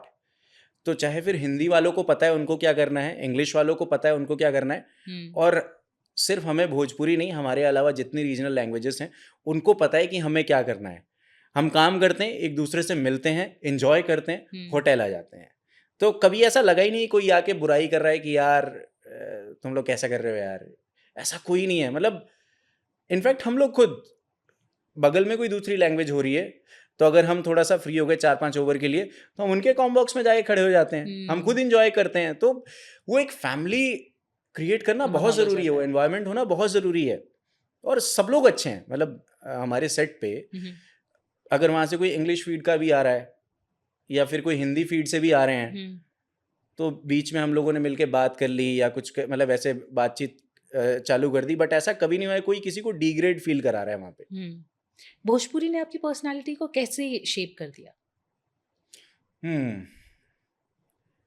हाँ, ये कई लोग अभी भी पूछते हैं यार कि जो मेरे दोस्त रहे हैं या जिनसे मैं 5 साल पहले मिला था, कह रहे भाई ये कैसे, या तूने कोई कोर्स वोर्स किया क्या इसके लिए? हुँ, क्योंकि लोग मुझे, इंग्लिश कमेंट्री तो मैंने बहुत ही कम की है, हुँ, हिंदी कमेंट्री के लिए बहुत ज़्यादा जानते हैं मुझे। हुँ, तो कह रहे यार मतलब ऐसे कैसे, और कई बार ये भी बोलते हैं कि यार जिस फ्लुएंसी के साथ तू बोलता है मैं लगता ही नहीं कि तू बिहार से। हुँ। तो मैं भाई आधार कार्ड लेके चलता हूँ मैं, और मतलब और क्या किया जाए। तो पर्सनालिटी शेप इसलिए किया क्योंकि जब भोजपुरी कमेंट्री शुरू की, वहाँ मैं अपने जो प्रोड्यूसर्स से मिला, हुँ, अमरजीत भाई, अदनान भाई जो हैं, मैंने उनके अंदर एक बड़ी अच्छी चीज़ देखी कि एक दिन आगे का वो प्रिपेयर करते हैं हुँ, शोज़ वगैरह। तो मेरे को वहाँ से लिखने की कला आई। मैंने देखा यार ये लोग लिख रहे हैं चीज़ें, मतलब ये हम लोग क्या कर रहे हैं, जाके कमेंट्री करके आ जा रहे हैं, बट ये अगले दिन का शो रेडी कर रहे हैं। फिर साथ में जो कलीग जैसे गुलाम भैया हो गए, रॉबिन भाई हैं, हुँ, सत्तू भैया हैं, बाकी हमारे बिहार के पूर्व कप्तान आशुतोष अमन, हुँ, शिवम भैया हैं, प्लेट ग्रुप में जब बिहार चैंपियन बना उन्होंने सेंचुरी बनाई। हुँ, मोहम्मद सैफ इंडिया अंडर 19 खेले, रेलवेज हुँ। के लिए खेलते हैं। और विशाल भैया जैसी एनर्जी तो मुझे लगता है कि अभी तक कोई हाँ। लेके ही नहीं आया है। हुँ, वहाँ बड़ा अच्छा किस्सा भी है कि पहली बार जब मैं कमेंट्री करने के लिए गया था और हुँ। बोला कि एंकरिंग करनी पड़ सकती है। मेरा ही सवाल था। हाँ, तो मैंने सबसे पहला कॉल विशाल भैया को ही किया था। हुँ, और बहुत अच्छे हैं वहाँ, बोल बाबू क्या हुआ है? हुँ, तो मैंने कहा भैया यार एंकरिंग करनी है और आपके जैसी एनर्जी तो नहीं आ पाएगी स्टेज पे। हुँ, तो फिर लाने की ज़रूरत क्या है? कह रहे बाबू हम हीरो हैं, हुँ, हम ना कैमरे पे आएंगे तो कुछ भी करेंगे, हम वहाँ पे गा भी लेंगे, हुँ, हम एक्टिंग भी कर लेंगे। तुम्हारा फोर्टे है स्पोर्ट्स, हुँ, तुम क्रिकेट की बात करना, तुम थोड़ा सा शब्दों से शब्द निकालना, हुँ। तो तुम अपनी एक अलग पहचान बनाओ ना स्टेज पे। सही कहा। क्यों मैच करनी हो एनर्जी? एक टाइम ऐसा आएगा कि लोग तुम्हारी एनर्जी को पसंद करेंगे। हुँ, बी तो ओरिजिनल। मतलब मेरा वही है कि मतलब वो एक बहुत बड़ा मोटिवेशन था। हुँ, अब उन्होंने बोल तो दिया कि ये करना है, लेकिन अब वो कंटेंट कहाँ से लाया जाए? हुँ, तो उसके लिए हिंदी और इंग्लिश के जो हमारे सेट हो, हुँ, बगल में ही सब होता था। तो जिस दिन विशाल भैया शो कर रहे हैं, हुँ, मैं हिंदी और इंग्लिश के सेट पे कभी जाके बैठ जाता था। हुँ, हुँ, मतलब अनंत त्यागी सुहेल चंडोक, ये लोग इंग्लिश हाँ। और हिंदी के शोज़ करते थे, तो मैं जाके इनका शो देखता था। जो साउंड इंजीनियर एक भैया हैं, उनसे मैंने बोला कि यार एक एक्स्ट्रा ईपी है भैया, तो मुझे दे दो, मैं कान में लगा लूँ। देखूँ ज़रा ये प्रोड्यूसर डायरेक्टर की कमांड्स कैसे आती हैं, ये लोग कैसे फ़ॉलो करते हैं। फिर मैंने वो सुनना शुरू करा। तो जब मेरे को एंकरिंग का मौका मिला तो एटलीस्ट 30% मैं रेडी हो चुका था कि कमांड कैसे आता है, थ्रो कैसे किया जाता है उस चीज़ को। तो उस चीज़ में इन लोगों का बड़ा योगदान रहा है। और अगेन मैं कहता हूँ लोगों से, जो लोग कहते हैं ना रिसोर्सेज नहीं है, आपको ढूंढने पड़ेंगे आसपास, रिसोर्सेज। क्योंकि मैं भी कंफ्यूज था यार कैसे होगी एंकरिंग। हर चीज़ आपको वीडियोस देख के ही नहीं मिलेंगी। मैं हो गया उस माहौल में, मैंने देखा यार मतलब अगर किसी को एक टॉपिक मिल रहा है अनंत त्यागी को, तो वो उसको किस तरीके से एक्सप्लेन कर रहे हैं। अगर सुहेल चंडोक को कोई कमांड मिल रही है कान में, तो वो उसको कैसे फ्रेम कर रहे हैं ऑडियंस के सामने। तो वो वहाँ से मिला। एनर्जी लेवल विशाल भैया से ग्रैब किया और ऐसे सबसे थोड़ा थोड़ा लेके शुरू हो ये गया। होता है सुमित, पता है मेरे साथ क्या था, मैंने जब न्यूज़ में शुरू किया, मैं प्रोग्रामिंग एंकर थी। प्रोग्रामिंग एंकर का क्या काम होता है कि उनका रिकॉर्डेड शोज आता है। ओके। एक दिन क्या हुआ कि prime time, can you imagine, hmm. Prime time चल रहा है, उस टाइम पे शायद एंकर को कोई दिक्कत हो गई या कुछ चल रहा है। ओके। मैं बिल्कुल अनजान हूँ कि क्या है क्या नहीं है, मेरे पास कॉल आती है कि स्वाति तुमको जाना पड़ेगा क्या बात है। प्राइम टाइम हैंडल करने के लिए लाइव। और सोचो प्रोग्रामिंग की एंकर को प्राइम टाइम में अगर कोई भेज रहा है, तुम्हारे में कुछ देखा होगा। और मैंने जाके कर दिया एट रैंडम, और वो बहुत अच्छा गया। मुझे बहुत, जो भी हमारे सीनियर्स थे उनसे अप्रिसिएशन मिला। तो हम लोग का क्या है ना कि हम लोग जो सीखने वाले हैं वो बैक ऑफ द माइंड भी सीखते रहते हैं। करेक्ट। पैशन है एक कि मुझे करना है, मुझे वहां पहुंचना है। तो इस तरीके से मैं प्रोग्रामिंग से न्यूज में स्विच हुई थी। और मोमेंट होते उसके हैं। पीछे एक रीजन भी है ना कि आप अगर प्रोग्रामिंग एंकर भी थे तो उस टाइम भी आपने कभी चीज़ों को कैजुअल नहीं लिया। मेरे साथ क्या हुआ कि मेरे को पहली बार आइडेंटिफाई किया फॉर्मर इंडियन क्रिकेटर हैं उन्होंने, जब मैं हिंदी कमेंट्री कर रहा था एक टूर्नामेंट में ग्राउंड के। तो उन्होंने अचानक मेरे से पूछा कि यार कहाँ से हो आप। कह रहे, उन्होंने पहले पूछा कि आप टीवी के लिए काम करते हो। मैंने कहा नहीं। कह रहे यार आवाज़ तो आपकी अच्छी है। तो बोले कहाँ से हो। मैंने कहा बिहार से आ रहा। तो कह रहे भोजपुरी आती है। मैंने कहा हाँ भैया आती है। तो कह रहे आईपीएल करोगे। मैंने कहा मना कौन करेगा। सही बात है। तो कह रहे यार हम बात कर सकते हैं, ऑडिशन वगैरह तुमको देना पड़ेगा। तो मैंने कहा भैया बिल्कुल बात कीजिए। तो अगेन उन्होंने मुझे क्यों रिकमेंड किया, क्योंकि जितने देर शायद वो ग्राउंड पे रहे होंगे मैंने अपने काम को सीरियसली किया। अगर मैं अभी भी कहता हूँ कि लोग कहते हैं ना भाई सक्सेस के पीछे मेरे 2 ही रीज़न है। एक मुझे समय पे अच्छे लोग मिलते रहे, दूसरा जो भी मैं काम करता रहा ना डेडिकेटेड होके करता रहा। कभी ये नहीं सोचा कि यार थोड़ा सा कैजुअल ले लेते हैं। क्योंकि उदाहरण भी मेरे साथ ही चलने लगे। जब मैं कॉर्पोरेट मैचेस खेलना शुरू किया था तो एक गौरव भाई हैं, गौरव शर्मा, तो वही मुझे मैचेस खिलाने ले जाते थे। उनकी बेस्ट आदत क्या थी, एक पहले वो मालवीय नगर रहते थे। मालवीय नगर से ग्रेटर नोएडा आना 35-40 किलोमीटर का डिस्टेंस। अगर मैच हमारा सुबह 7 बजे शुरू होना है लेट्स सपोज, तो मैं और गौरव भाई 6-6:30 बजे तक ग्राउंड में रहते थे।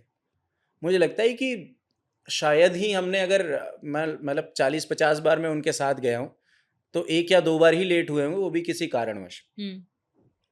और उस टाइम उनके साथ ऐसा भी होता था कि वो आ रहे हैं, रन नहीं बन रहे हैं, 5-10 रन पे आउट हो जा रहे हैं, किसी दिन 50 भी बना दिया। मतलब अप डाउन चल रहा था सब कुछ। बट बेस्ट पार्ट क्या है कि वो टाइम पे आ रहे हैं, उनको इससे फर्क नहीं पड़ रहा मेरे रन नहीं लग रहे। आप फ्रस्ट्रेट हो जाओगे कि यार मैं 40 किलोमीटर गाड़ी चला के आ रहा हूँ और एक 0 ही बना के जा रहा हूँ, आप पूरे रास्ते कोसते हुए जाते हो और तब भी आप टाइम पे आ रहे हो। तो कई बार ना आपके स्ट्रगल को उस टाइम पे रिस्पेक्ट नहीं मिलती है। बाद में अभी मैं देखता हूँ गौरव भाई जब अभी गुड़गांव शिफ्ट हो गए, अभी मैं उनकी प्रोफाइल चेक कर रहा था, अब तो ऑनलाइन एप्लीकेशंस बन गए हैं। 16-17 हज़ार रन बना लिए गौरव भाई ने। अब जाते हैं वो 50-100 ऐसे बना के आ जाते हैं। तो मतलब मुझे ऐसा लगता है कि उन्होंने क्रिकेट की उस टाइम पे इतनी रिस्पेक्ट की। तो क्रिकेट ने बोला कि भाई जब तेरा टाइम आएगा ना तो मैं ही तेरे साथ रहूंगा। मेहनत तो बोलती अब है। वो गेम उनकी रिस्पेक्ट करता है। बिल्कुल। तो वही है कि आप मेहनत करते रहो। देखो रुको लोगों मत। बोलने वालों का क्या है ना, अब सोचो कि कोहली हो गए, माही भाई हो गए, ये लोग भी अगर एक बार को आउट हो जाते हैं तो लोग कैसे कैसे ट्वीट, कैसे कैसी बातें करना शुरू कर देते हैं। तो बोलने वालों का काम है बोलना, वो सारा उनका अच्छा काम भूल जाते हैं और एकदम से आ जाते हैं कि तो 0 पे निकल लिए। नहीं करना चाहिए, मुझे ऐसा लगता है। हाँ मतलब अगर आप प्रेज भी कर रहे हो ना, अभी क्या है कि हम ना हीरोज बड़े जल्दी बदल लेते हैं, हम्म। आइडल्स बड़ी जल्दी बदल लेते हैं, हमारे फेवरेट्स नॉन फेवरेट्स बड़ी जल्दी हो जाते हैं, क्योंकि हम इतनी जल्दी डिसीजन लेना शुरू कर चुके हैं ना, शायद इसीलिए हम परेशान भी हैं। स्क्रोलिंग जनरेशन हो गए हैं हम लोग। हाँ, ये 3 सेकंड में स्वाइप, तो करेक्ट। इसलिए शायद हमारे विचार भी 3 सेकंड में चेंज होते रहते हैं कि पट से ये हुआ, पट से ये हो गया। तुमने एक्टिंग की बात की, मैंने एक वो देखा था, प्रोग्राम चल रहा था, तुम लोग सब लोग थे, क्रिस गेल आए हुए थे और उनसे गर्दा उड़ा दिया बुलवाया था तुमने। क्या मोमेंट था, क्या मजे आए थे उसमें? बड़ा ही मजेदार था। पहली चीज तो हमने क्रिस गेल का नाम रख दिया था कृष्णा गोयल। आहा। दूसरा वो सेट पे आए तो मतलब क्रिस गेल बहुत फनी है। हम्म, वो आने के बाद हम लोगों ने कुछ ऐसे स्क्रिप्ट प्लान किया था कि थोड़ा फन करेंगे उनके हम्म। साथ, मजे करेंगे। उन्होंने डायलॉग दिया कि गर्दा उड़ा दिए, गर्दा हम्म। गर्दा, ओ बड़ा अच्छा टोन, गार्डा गार्डा ऐसे करके उन्होंने बोला। मतलब अब सोचो इतना चैलेंजिंग क्रिस गेल से हम्म। एक्टिंग कराना, मतलब उनके सामने बॉल डालना। हम्म।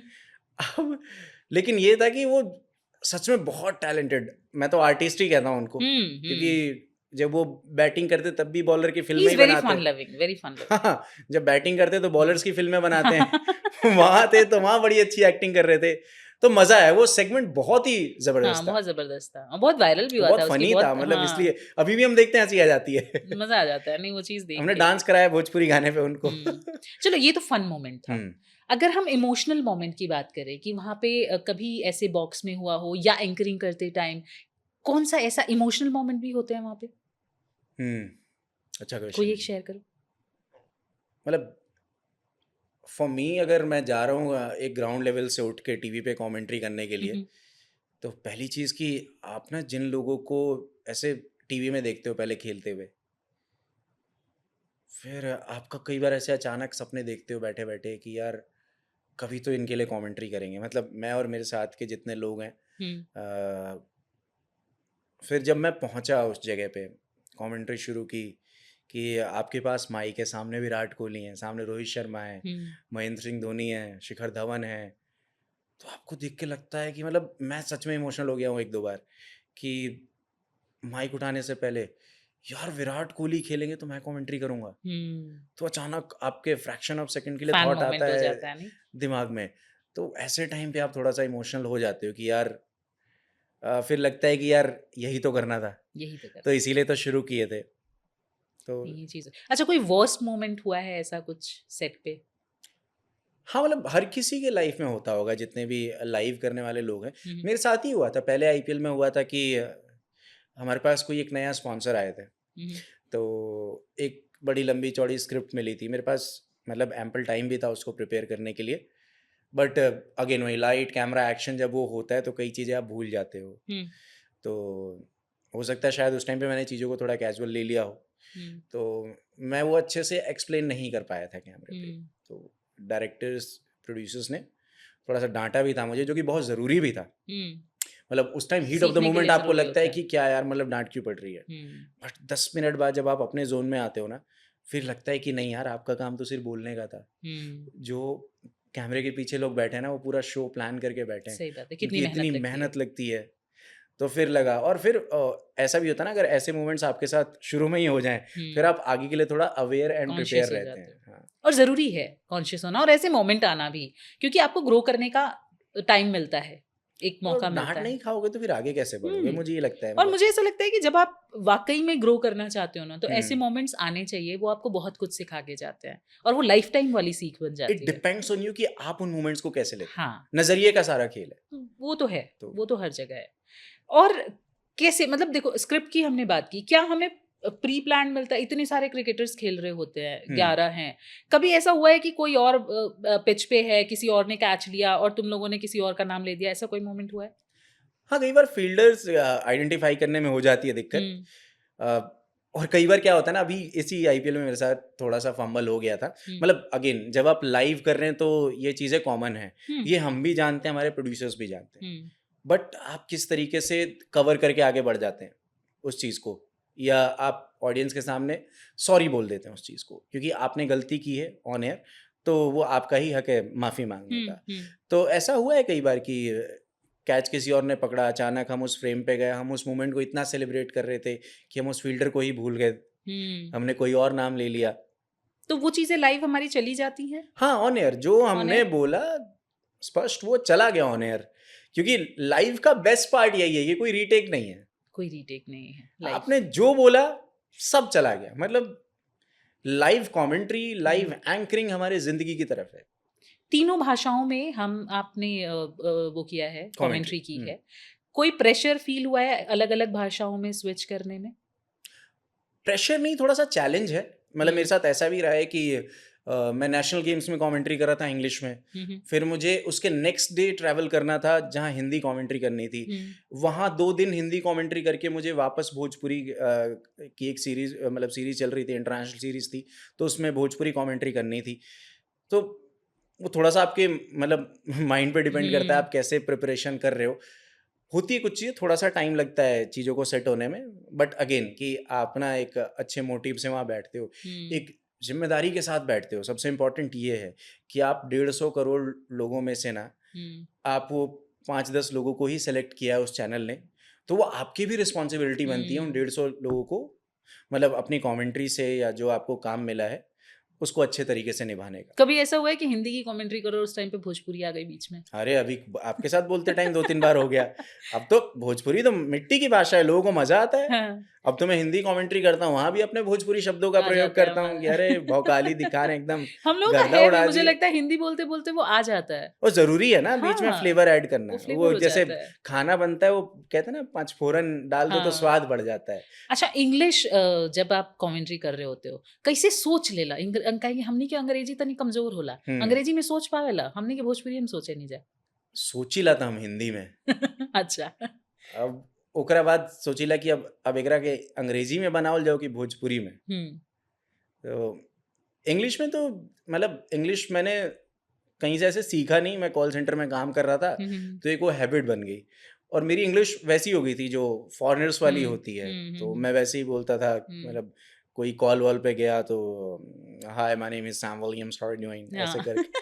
तो एक्सेंट। तो उसी एक्सेंट के साथ भोजपुरी की हमने एक अलग वोकैबुलरी बना रखी है, हाँ। जो हम कमेंट्री में भी कई बार यूज करते हैं। जैसे मैंने ही बोल दिया था कि एक कट हल शॉट, तो कट कइले हल मिलल चौका। कहाँ से आवेला ई कुल चीज इतना? सब जब सोचे ऐसा हो गइल बा कि हमनी के बहुत बढ़िया चीज प्रेजेंट करे के बाद, तो दिमाग वही हिसाब से चलेला। वो कहते हैं ना कि जैसा आप सोचोगे वैसा आपके सामने होगा। कोई ऐसी आइकॉनिक लाइन जो तुम्हारी वायरल हुई हो कमेंट्री के दौरान? हमारे फीड में हम सभी लोगों की कुछ ना कुछ लाइनें बड़ी वायरल हुई हैं। स्टार्टिंग विद गुलाम भैया, आईपीएल पहला दिन शुरू हुआ, पहली बार भोजपुरी कमेंट्री हो रही है, उनकी एक लाइन मुआ फोड़बा का। हाँ। मैं कह रहा हूँ मतलब अलग लेवल का वायरल था वो। गांव में बच्चों ने मैसेज टोन लगा लिया था उसको। मुआ फोड़बा का। हाँ, रॉबिन भाई की कुछ लाइनें जो हमारे साथ ओपनिंग जनरली वही करते हैं मैचेस की, क्या कमाल की ओपनिंग करते हैं। उनकी एक लाइन मुझे बड़ी पसंद है कि मतलब धोनी के बारे में उन्होंने बोला कि जब माही भैया दौड़े ले तब आता ना तेज दौड़े ले कि हवा भी नंबर 2 पावेला। हाँ, एक गौरी रहे कि गोरखपुर मार देले बल्ला की गोरखपुर से बॉल उड़ के गोपालगंज पहुंच गए। हाँ, बड़े अच्छे से कहाँ से, मतलब इतना थॉट कहाँ से आ जाता है? तो बस मतलब अगेन क्या है कि हम उस मोमेंट को सेलिब्रेट कर रहे हैं जो स्क्रीन पे आ रहा है। एक बार अभी बीच में चैंपियंस ट्रॉफी में मेरी एक लाइन बड़ी वायरल हो गई थी कि अक्षर पटेल बॉल डाल रहे थे और उनके पाकिस्तान के जो प्लेयर हैं वो खेल रहे थे, तो अचानक अक्षर पटेल ने, और वो पार्टनरशिप लग गई थी 100 के ऊपर की, तो मैं ही था ऑन एयर, अचानक बोल्ड मारा और मेरे मुंह से निकला बापू आजादी दिला दिले। तो वो बड़ा वायरल हुआ था, किसी ने अपने सोशल मीडिया पेज पे डाल दिया था और मतलब 15-16 घंटे के अंदर वो 5-6 मिलियन व्यूज उस पे पहुंच गए। तो ऐसे ही मतलब आप। अच्छा, इन सारी चीजों को लेके लोगों में एक, क्योंकि एक जनरेशन ऐसी भी होती है, एक तबका ऐसा भी होता है जिसको बड़ी दिक्कतें हो जाती हैं हर चीज से। मैंने देखा हिंदी कमेंट्री को लेके बहुत सारे ट्वीट वायरल हुए थे कि आपने स्तर गिरा दिया है, भोजपुरी को लेके भी ऐसे ही हुआ। क्या आपको भी ऐसा लगता है या अपग्रेडेशन है? स्तर गिरा नहीं है, मतलब क्या है ना कि हमारी भी एक आदत है कि हमें सेम टेस्ट की आदत सी हो जाती है, और आपको पता है कि जब जनरेशन चेंज होगा तो चेंजेस होंगे। रैप वाली जनरेशन को पसंद कहाँ से आएगा गुलाम अली साहब? अब मतलब हाँ। वो एक अलग सेगमेंट है, बट अभी अगर आप 10 साल पहले ही चले जाएँ, तो अगर आप किसी स्पोर्ट्स प्रेज़ेंटर को बुलाते, तो जो हमारे कैमरामैन है मनीष भाई, यही कहते कि अरे यार, स्पोर्ट्स प्रेज़ेंटर या कमेंटेटर तो वो सूट-वूट पहन के टाई हाँ, लगा के टाई-वाई लगा बैठेगा। के। तो हम हर चीज़ बदल रहे हैं ना धीरे-धीरे। तो ठीक है, चेंजेस ज़रूरी हैं। इट डिपेंड्स कि आप क्या सर्व कर रहे हैं। हुँ। अगेन वही कि आप चीज़ों को थोड़ा एंटरटेनमेंट के फॉर्म में दीजिए, लेकिन उसका भी मतलब एक सर और पूँछ होना चाहिए। ऐसा नहीं कि आप कुछ भी बोल रहे हैं। कभी इमेजिन किया है कि बिना कमेंट्री के मैचेस कैसे दिखते? मतलब आप ठीक है, मतलब गेम है, बट मज़ा नहीं आता उतना। कमेंट्री जान है क्रिकेट की या किसी भी मैच की? क्रिकेट से कमेंट्री की जान बनी है। हुँ। मतलब the great Tony Greig commentators की अगर हम बात करें, तो उन्होंने सचिन तेंदुलकर को लिटिल मास्टर एक वर्ड दिया। तो कई कमेंटेटर्स ने भी प्लेयर्स को बहुत फेमस किया है नाम से। मतलब आकाश कॉम्प्लीमेंट्री चोपड़ा है जी एक ने दूसरे के लिए, आप कई कह प्लेयर्स सकते को नाम दिए हैं। हैं। केएल राहुल को कमाल, लाजवाब राहुल। तो इस तरीके से, तो उससे ना वो चीज़ें हमारे दिमाग में बैठ जाती हैं। कोहली को हम किंग कोहली कहते हैं।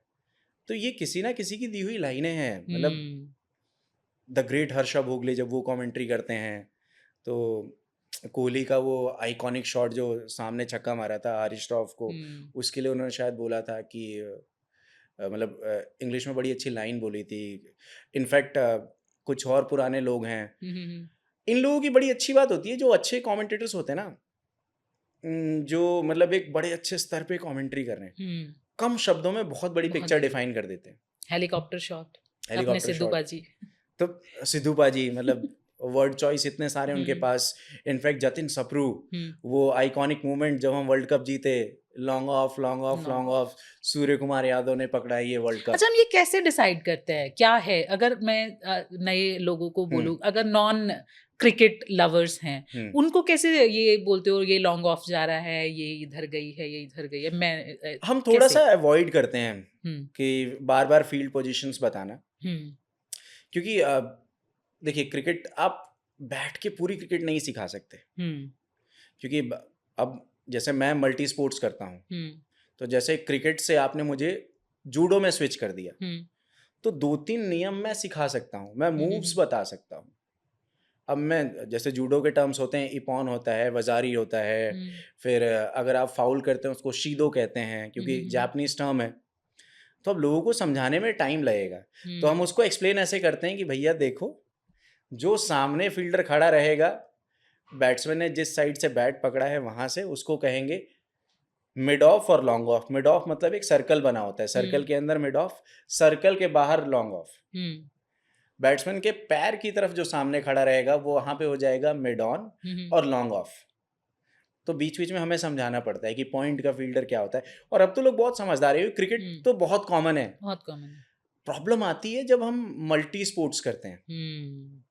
कैसे स्विच करते हो? आपने ओलंपिक्स किया, तो क्रिकेट बहुत ही हाई एनर्जी का गेम होता है। करेक्ट। उसके बाद ओलंपिक्स में आप जाते हो, हर अलग अलग जॉनर के गेम मिलते हैं। करेक्ट। तो कैसे स्विच कर पाते हो और कैसे इतना सब कुछ मैनेज कर पाते हो? अगेन वही, आप प्रिपरेशन तो आपको करके जाना है। हो सकता है कि आप उस खेल को पूरी तरीके से नहीं जानते हो, बट कम से कम उसके नियम कायदे आपको पता होने चाहिए। कि आप फुटबॉल कर रहे हैं, गोल हो गया, आपके लिए बहुत नॉर्मल सी चीज़ें नहीं, वो देखने वाले के लिए वो बहुत बड़ा मूवमेंट है। तो हम टेनिस की बात कर लेते हैं। टेनिस बहुत स्लो गेम है, बट स्टिल उसके भी बहुत सारे फैन हैं। उसकी कमेंट्री बहुत स्लो होती है, तो मतलब हाई पिच से एकदम स्लो पिच में जाना, कैसे स्विच कैसे? वही तो मॉड्यूलेशन है कि हर गेम का ना, टेनिस से बढ़िया मैं उदाहरण देता हूँ कि एक तरफ आप क्रिकेट को रखिए, दूसरी तरफ आप आर्चरी को रख लीजिए, तीरंदाजी। अब क्रिकेट इतना फास्ट है, और क्रिकेट से भी फास्ट गेम है, जैसे हैंडबॉल तो हैंडबॉल में मतलब फ्रैक्शन ऑफ सेकंड में मूवमेंट हो रहे हैं। मतलब आपको फील्ड बतानी है कि लेफ्ट कॉर्नर से राइट कॉर्नर पास किया, वहां से फिर दूसरे प्लेयर को पहुंचाया, वहां से उसने जो टेक्निकल टर्म्स अगर आप यूज करें तो जंप शूट हाई फेंका है, जिससे गोल हो गया या पॉइंट मिल गया। तो वॉलीबॉल हो गया इनफैक्ट कि आपने स्पाइक मारा है, single block, double block, triple block, ये सारी चीज़ें यूज होती हैं। तो गेम के हिसाब से आपको बदलना पड़ता है वहां पे, मतलब आपके साउंड को बदलना पड़ता है मतलब बेसिकली। आपको बहुत ज्यादा पढ़ना पड़ता होगा शायद इस चीज के लिए। पढ़ना जरूरी है, प्लेयर इन्फॉर्मेशन, क्योंकि एंटरटेनमेंट अपनी जगह पे, मैं मानता हूँ एंटरटेनमेंट जरूरी है, बट इनसाइट्स देना भी जरूरी है। क्योंकि बिना अगर मेरे उसके तो सामने अधूरा एक है। प्लेयर है, अगर मेरे सामने विराट कोहली है, उन्हें शॉट मारा, हर कोई जानता है कि विराट कोहली बहुत अच्छा कवर ड्राइव खेलते हैं, हम्म, बट अगर मैं कुछ अलग बता दूं विराट कोहली के बारे में, तो वो लोगों के लिए एक नई लर्निंग होगी कि यार हम्म। कुछ अलग बता दिया उसने, तो और लोग बंदे को देखते हैं। नॉलेज है, हाँ, सिर्फ तो फन लोग नहीं। देखते हैं, और अब तो मतलब इतने एडुकेटेड फैंस हैं हम हर गेम के हम्म। कि आपसे ज्यादा कई बार उनको पता होता है। अग्री। अच्छा, अगले 5 साल में हम्म। अपने आप को कहाँ देखते हो कमेंट्री में? क्या है कमेंट्री सुमित मिश्रा के लिए? जैसे मैंने पहले भी कहा कि कमेंट्री को मैं काम नहीं मानता, कमेंट्री को पार्ट ऑफ लाइफ मानता हूँ।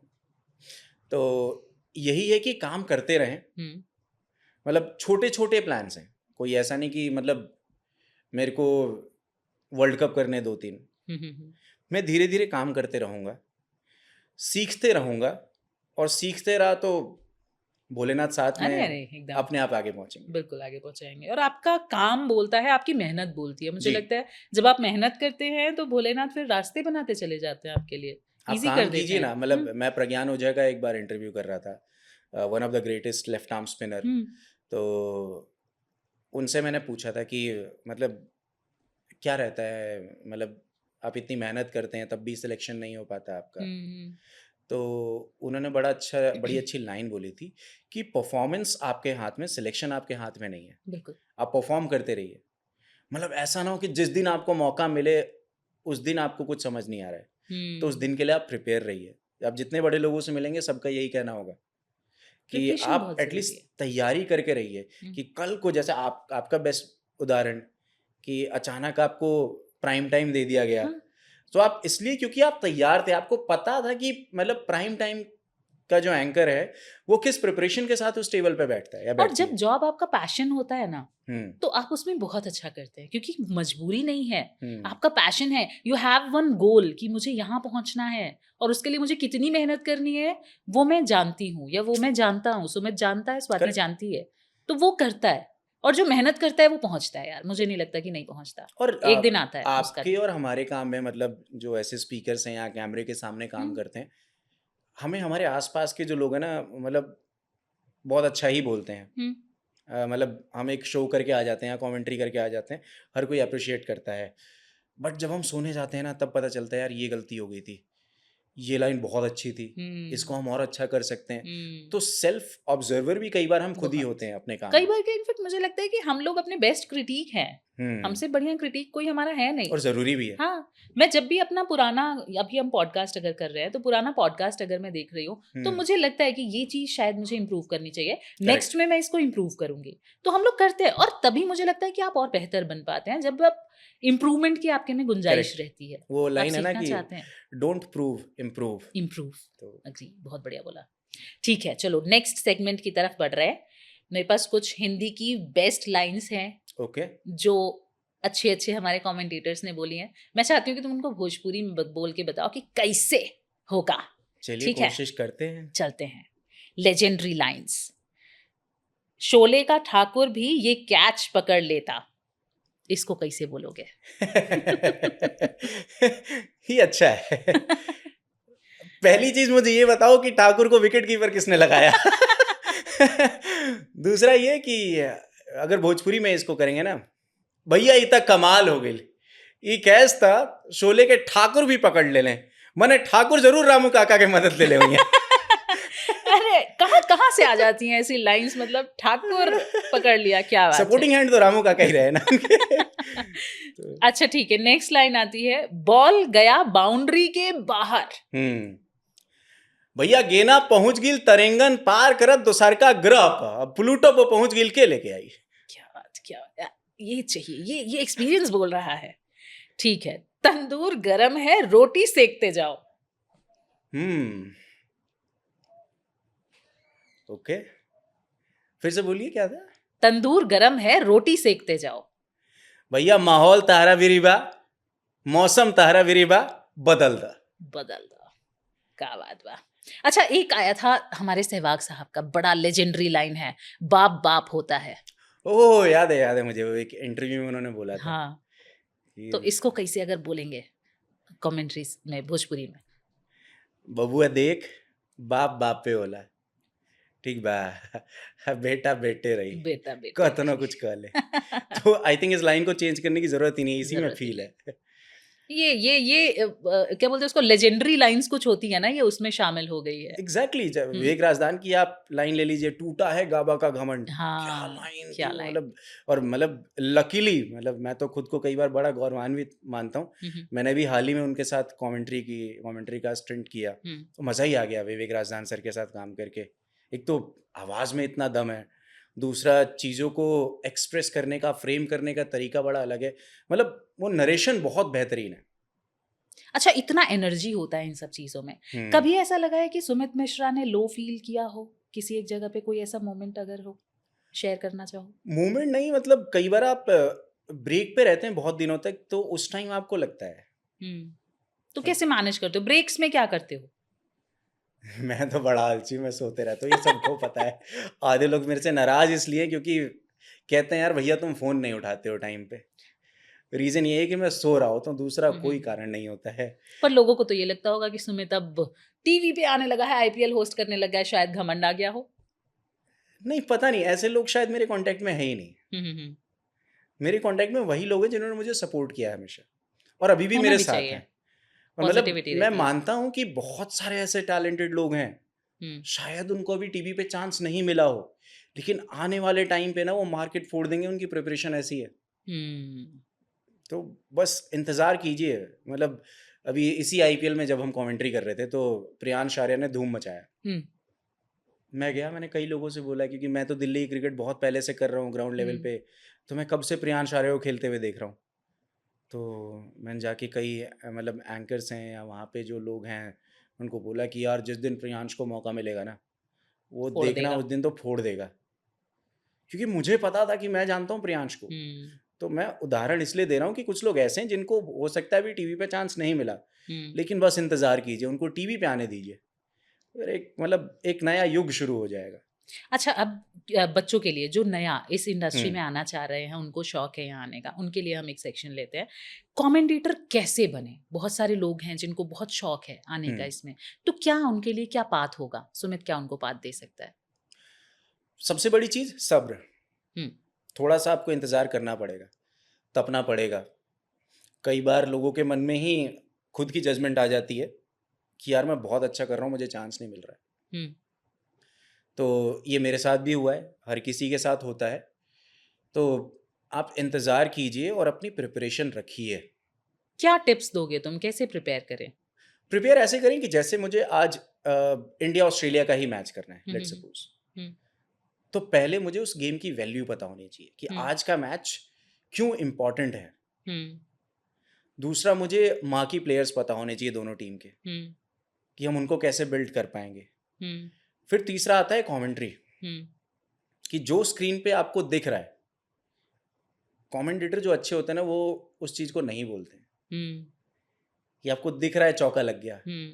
बट उसको नरेट करने का, फ्रेम करने का तरीका बहुत तरीका। अलग है उनके पास। हम्म, तो आप अपने वोकैब्स में वर्ड्स, सेंटेंसेस ऐड कीजिए। आप अपने आप को इतना प्रिपेयर कर लीजिए कि आपको दरवाज़ा नॉक ना करना पड़े, आप दरवाज़ा तोड़ के जाइए अंदर, हम्म, कि यार हाँ, अब मैं रेडी हूँ। क्योंकि जब आप बड़े लेवल पे पहुँचेंगे, जो मैंने फ़ील किया है, हम्म, कि वो तो आपको ट्रेन करेंगे ही, लेकिन तभी ट्रेन करेंगे जब आप पहले से भी सीख के आएँगे। कुछ बात हो आप में। कुछ बात हो आप में, हम्म, क्योंकि आप देख रहे हैं इन्फ्लुएंसर्स का दौर है। हम्म। तो मतलब इन्फ्लुएंसर्स के दौर में यार यहाँ पे मुझे लगा ही था आप इसमें सवाल जवाब करेंगी। मतलब ये मुझे बहुत अलग कॉन्सेप्ट लगता है कि आप सिर्फ इन्फ्लुएंसर हैं इसलिए आप कहीं भी पहुंच जाते हैं।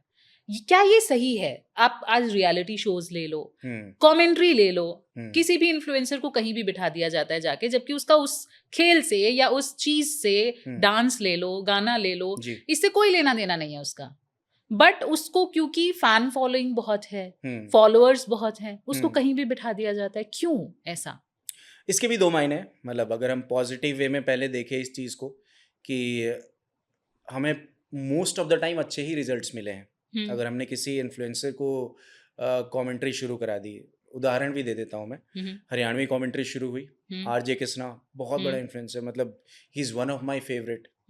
इंसान के तौर पे बात करें या एक स्टैंड अप कॉमेडियन के तौर पे बात करें, तो उन्होंने आके ना मतलब वो एक लेवल चेंज कर दिया कमेंट्री का। मतलब हरियाणवी कमेंट्री मतलब बट वो ईदर वे हम्म सेम फील्ड से ही आ रहे हैं, वॉइस का ही काम रहा है उनका। हाँ। और क्योंकि जब आप रेडियो में, मैं खुद रेडियो पर्सनालिटी रह चुकी, जब आप रेडियो में होते हैं तो आप खुद भी प्रिपेयर करते हैं सारी चीजों को, और correct, बीइंग अ जर्नलिस्ट आपको हर फील्ड के बारे में पता होता है, ट्रू, ठीक है। तो वो फिर भी जस्टिफिकेबल है कि हम्म, आप वहां पे जा रहे हैं और कुछ कर रहे हैं क्योंकि हम्म, उनको ज्ञान है। correct, लेकिन कई बार क्या होता है कि आज के डेट में छपरी कंटेंट क्रिएटर्स उनको हम कहते हैं कि वो लोग भी हर जगह पहुंच जा रहे हैं जहां पे उनकी, ठीक है, आपकी किसी न किसी एक चीज में एक्सपर्टीज होगी, मैं correct, मानती हूँ, तभी आपके पास इतना फैन बेस है। लेकिन जरूरी नहीं है कि आपकी एक्सपर्टीज हर जगह। अब मैं स्वाति हूँ, मैं एंकर हूँ, मैं रेडियो जॉकी हूँ, लेकिन मैं मैच खेलने तो नहीं पहुंच जाऊंगी ट्रू। क्योंकि मेरे को कोई आइडिया नहीं है उसके बारे में। तो तो अगेन कैसे? सिंपल है ना इसका, मतलब बहुत जल्दी इसको सम अप कर देता हूँ। हम्म, फिर ऐसे लोगों को स्क्रिप्ट की ज़रूरत पड़ती है हर एक चीज़ के लिए। और वो आपको बनानी होती होगी या जो भी प्रोड्यूसर्स पीछे होते हैं। करेक्ट, स्क्रिप्ट तो ऑब्वियसली बनती है जब आप हम्म, शोज़ करने के लिए जाते हैं, बट अगर आप उस गेम को समझते हैं या उस मोमेंट को फील करते हैं, हम्म, तो कई बार आप आउट ऑफ स्क्रिप्ट भी जाके ना चीज़ों को और बेहतर बना देते हैं। हम्म, बट वो लोग, एक्सपीरियंस बोलता है। हाँ, बट अगेन उसमें कुछ अच्छे इन्फ्लुएंसर्स भी हैं जो उसको ग्रैब कर लेते हैं। हम्म, जैसे आपने जो उदाहरण दिए कि जो वॉइस मीडिया से आते हैं या हम्म, कुछ जैसे जो एक्टिंग से भी आते हैं, बट वो लोग जिनके कंटेंट का कोई सर पैर ही नहीं है, हाँ, वही चीज मैं तो पूछना चाह रही हूँ। उनके लिए ये है कि यार उनको तो फिर वो स्क्रिप्ट चाहिए। कभी किसी ऐसे कंटेंट क्रिएटर से पाला पड़ा है अपने फील्ड पे या अपने कमेंट्री बॉक्स नहीं, में? हमारे पास जितने लोग आए हैं हम्म, वो सारे अच्छे लोग आए हैं। लेजेंड। हाँ, मैंने देखा है, मतलब बहुत सब लोग नहीं, ऑलमोस्ट। मतलब सब लोगों को लेजेंड की कैटेगरी में डालना भी गलत हम्म, होगा, क्योंकि एक लेजेंड वर्ड की एक अलग अलग। प्रसिद्धि है। हम्म, बट जितने इन्फ्लुएंसर्स भी आए हैं ना हम्म, हमारे फीड में, उन सबको पता है कि एक्चुअल में कमेंट्री होती क्या है। उन्होंने साथ दिया है हमारा, मतलब जब हम, मतलब क्या है कि हमारा काम क्या है कि अगर वो कुछ बोल रहे हैं तो उसमें कुछ ऐड कर देना। हम्म, उनका काम है कि थोड़ा सा अपने तरीके से उस सेगमेंट को लेके जाना। तो यूपी बिहार से अगर कोई हम्म, आ रहा है तो आपको पता ही वो मेहनत करके आ रहा करके आ रहा है। है। हाँ। लेकिन कई बार क्या होता है ना सुमित, यहाँ पे मैं ये पूछना चाहूंगी तुमसे कि कभी ऐसा फील हुआ है कि क्योंकि उनके पास फैन फॉलोइंग ज्यादा है, उनका फैन बेस, फॉलोअर बेस ज्यादा है, इस वजह से कोई क्वालिटी वाला बंदा, एक्सपीरियंस्ड बंदा, उसको पीछे रख दिया गया हो और इनको आगे कर दिया गया हो, ऐसा कुछ कभी देखना है? होता है या होता होगा, दोनों ऑप्शन है इसके पीछे। क्योंकि आज की डेट में मैं जितना देख रही हूँ ये इन्फ्लुएंसर वाला गेम, मुझे ऐसा लगता है कि वो लोग टैलेंट नहीं देखते हैं बहुत जगह पे। तो पूरी मैं कमेंट्री की बात यहाँ पे सिर्फ नहीं कर रही हूँ, क्योंकि कमेंट्री में इतने लोग गए भी नहीं है।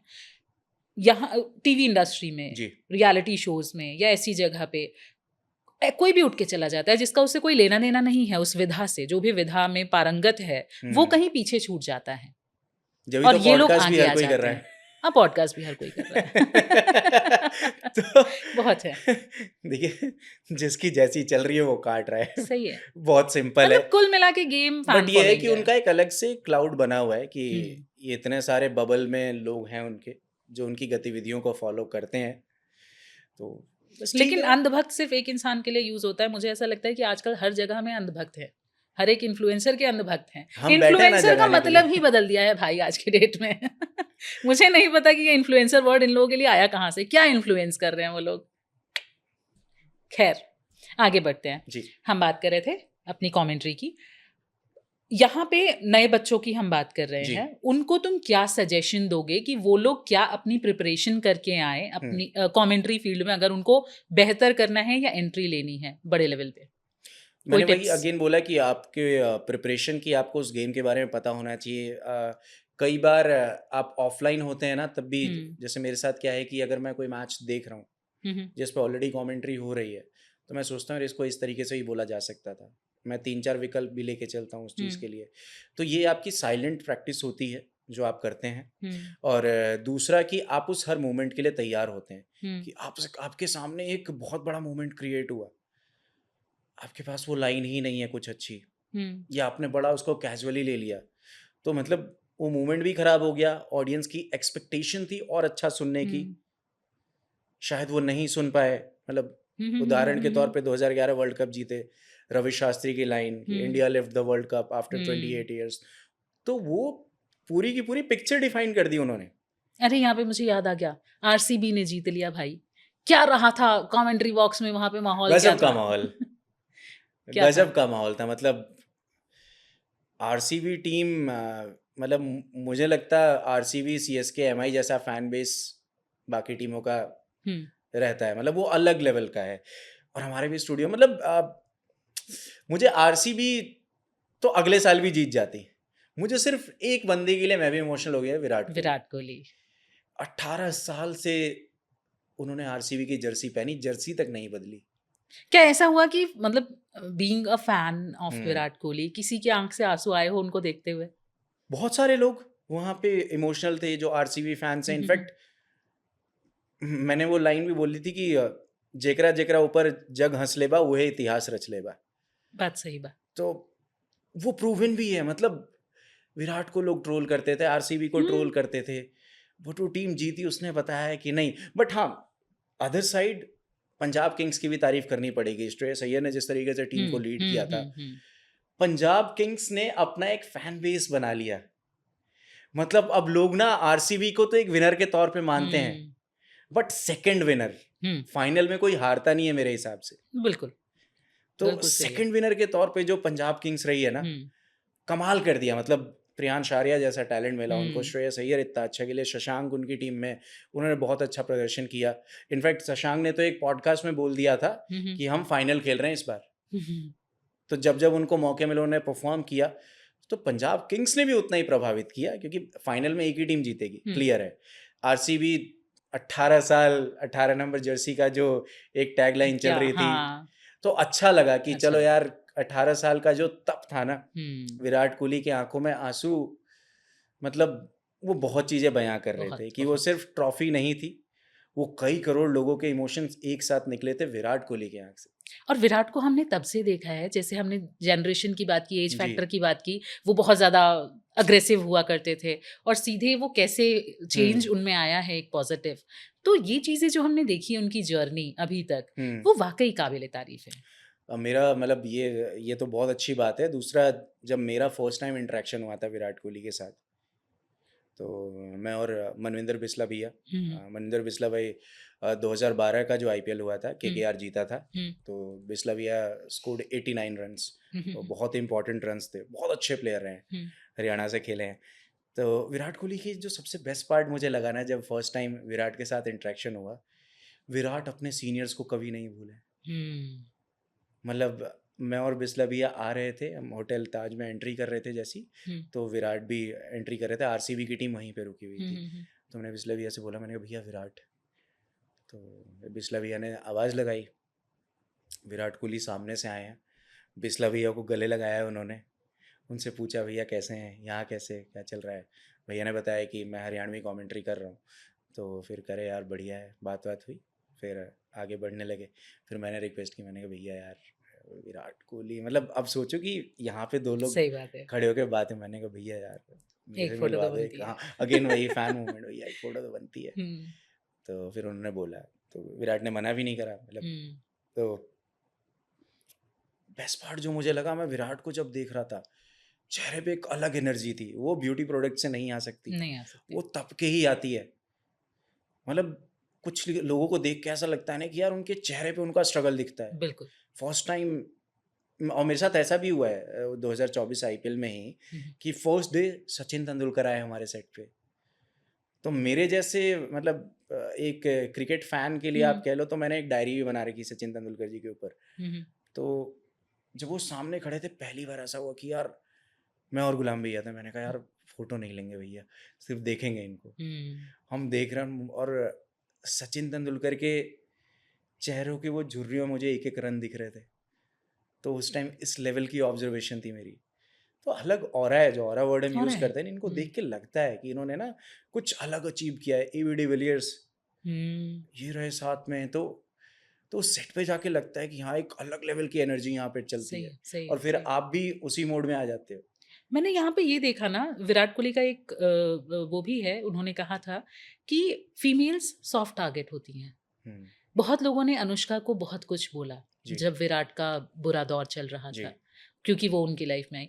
मुझे भी शायद ऐसा लगता है, आपको क्या लगता है कि वाकई ऐसा होता है कि फीमेल सॉफ्ट टारगेट है, उनको कोई भी टारगेट कर लेता है? और मैं जितना देख रही हूँ, मुझे ऐसा लगता है कि अनुष्का के लाइफ में आने से ठहराव सा आ गया है विराट की जिंदगी में। मतलब मैंने जितना ऑब्जर्व किया है उनकी जर्नी को, मुझे ऐसा लगता है। और मतलब सही भी है ना, मतलब विराट को हम थोड़ा अग्रेसिव या फिर ऐसा कहते थे कि वो कहीं भी किसी को कुछ भी बोल कुछ देते भी। हैं।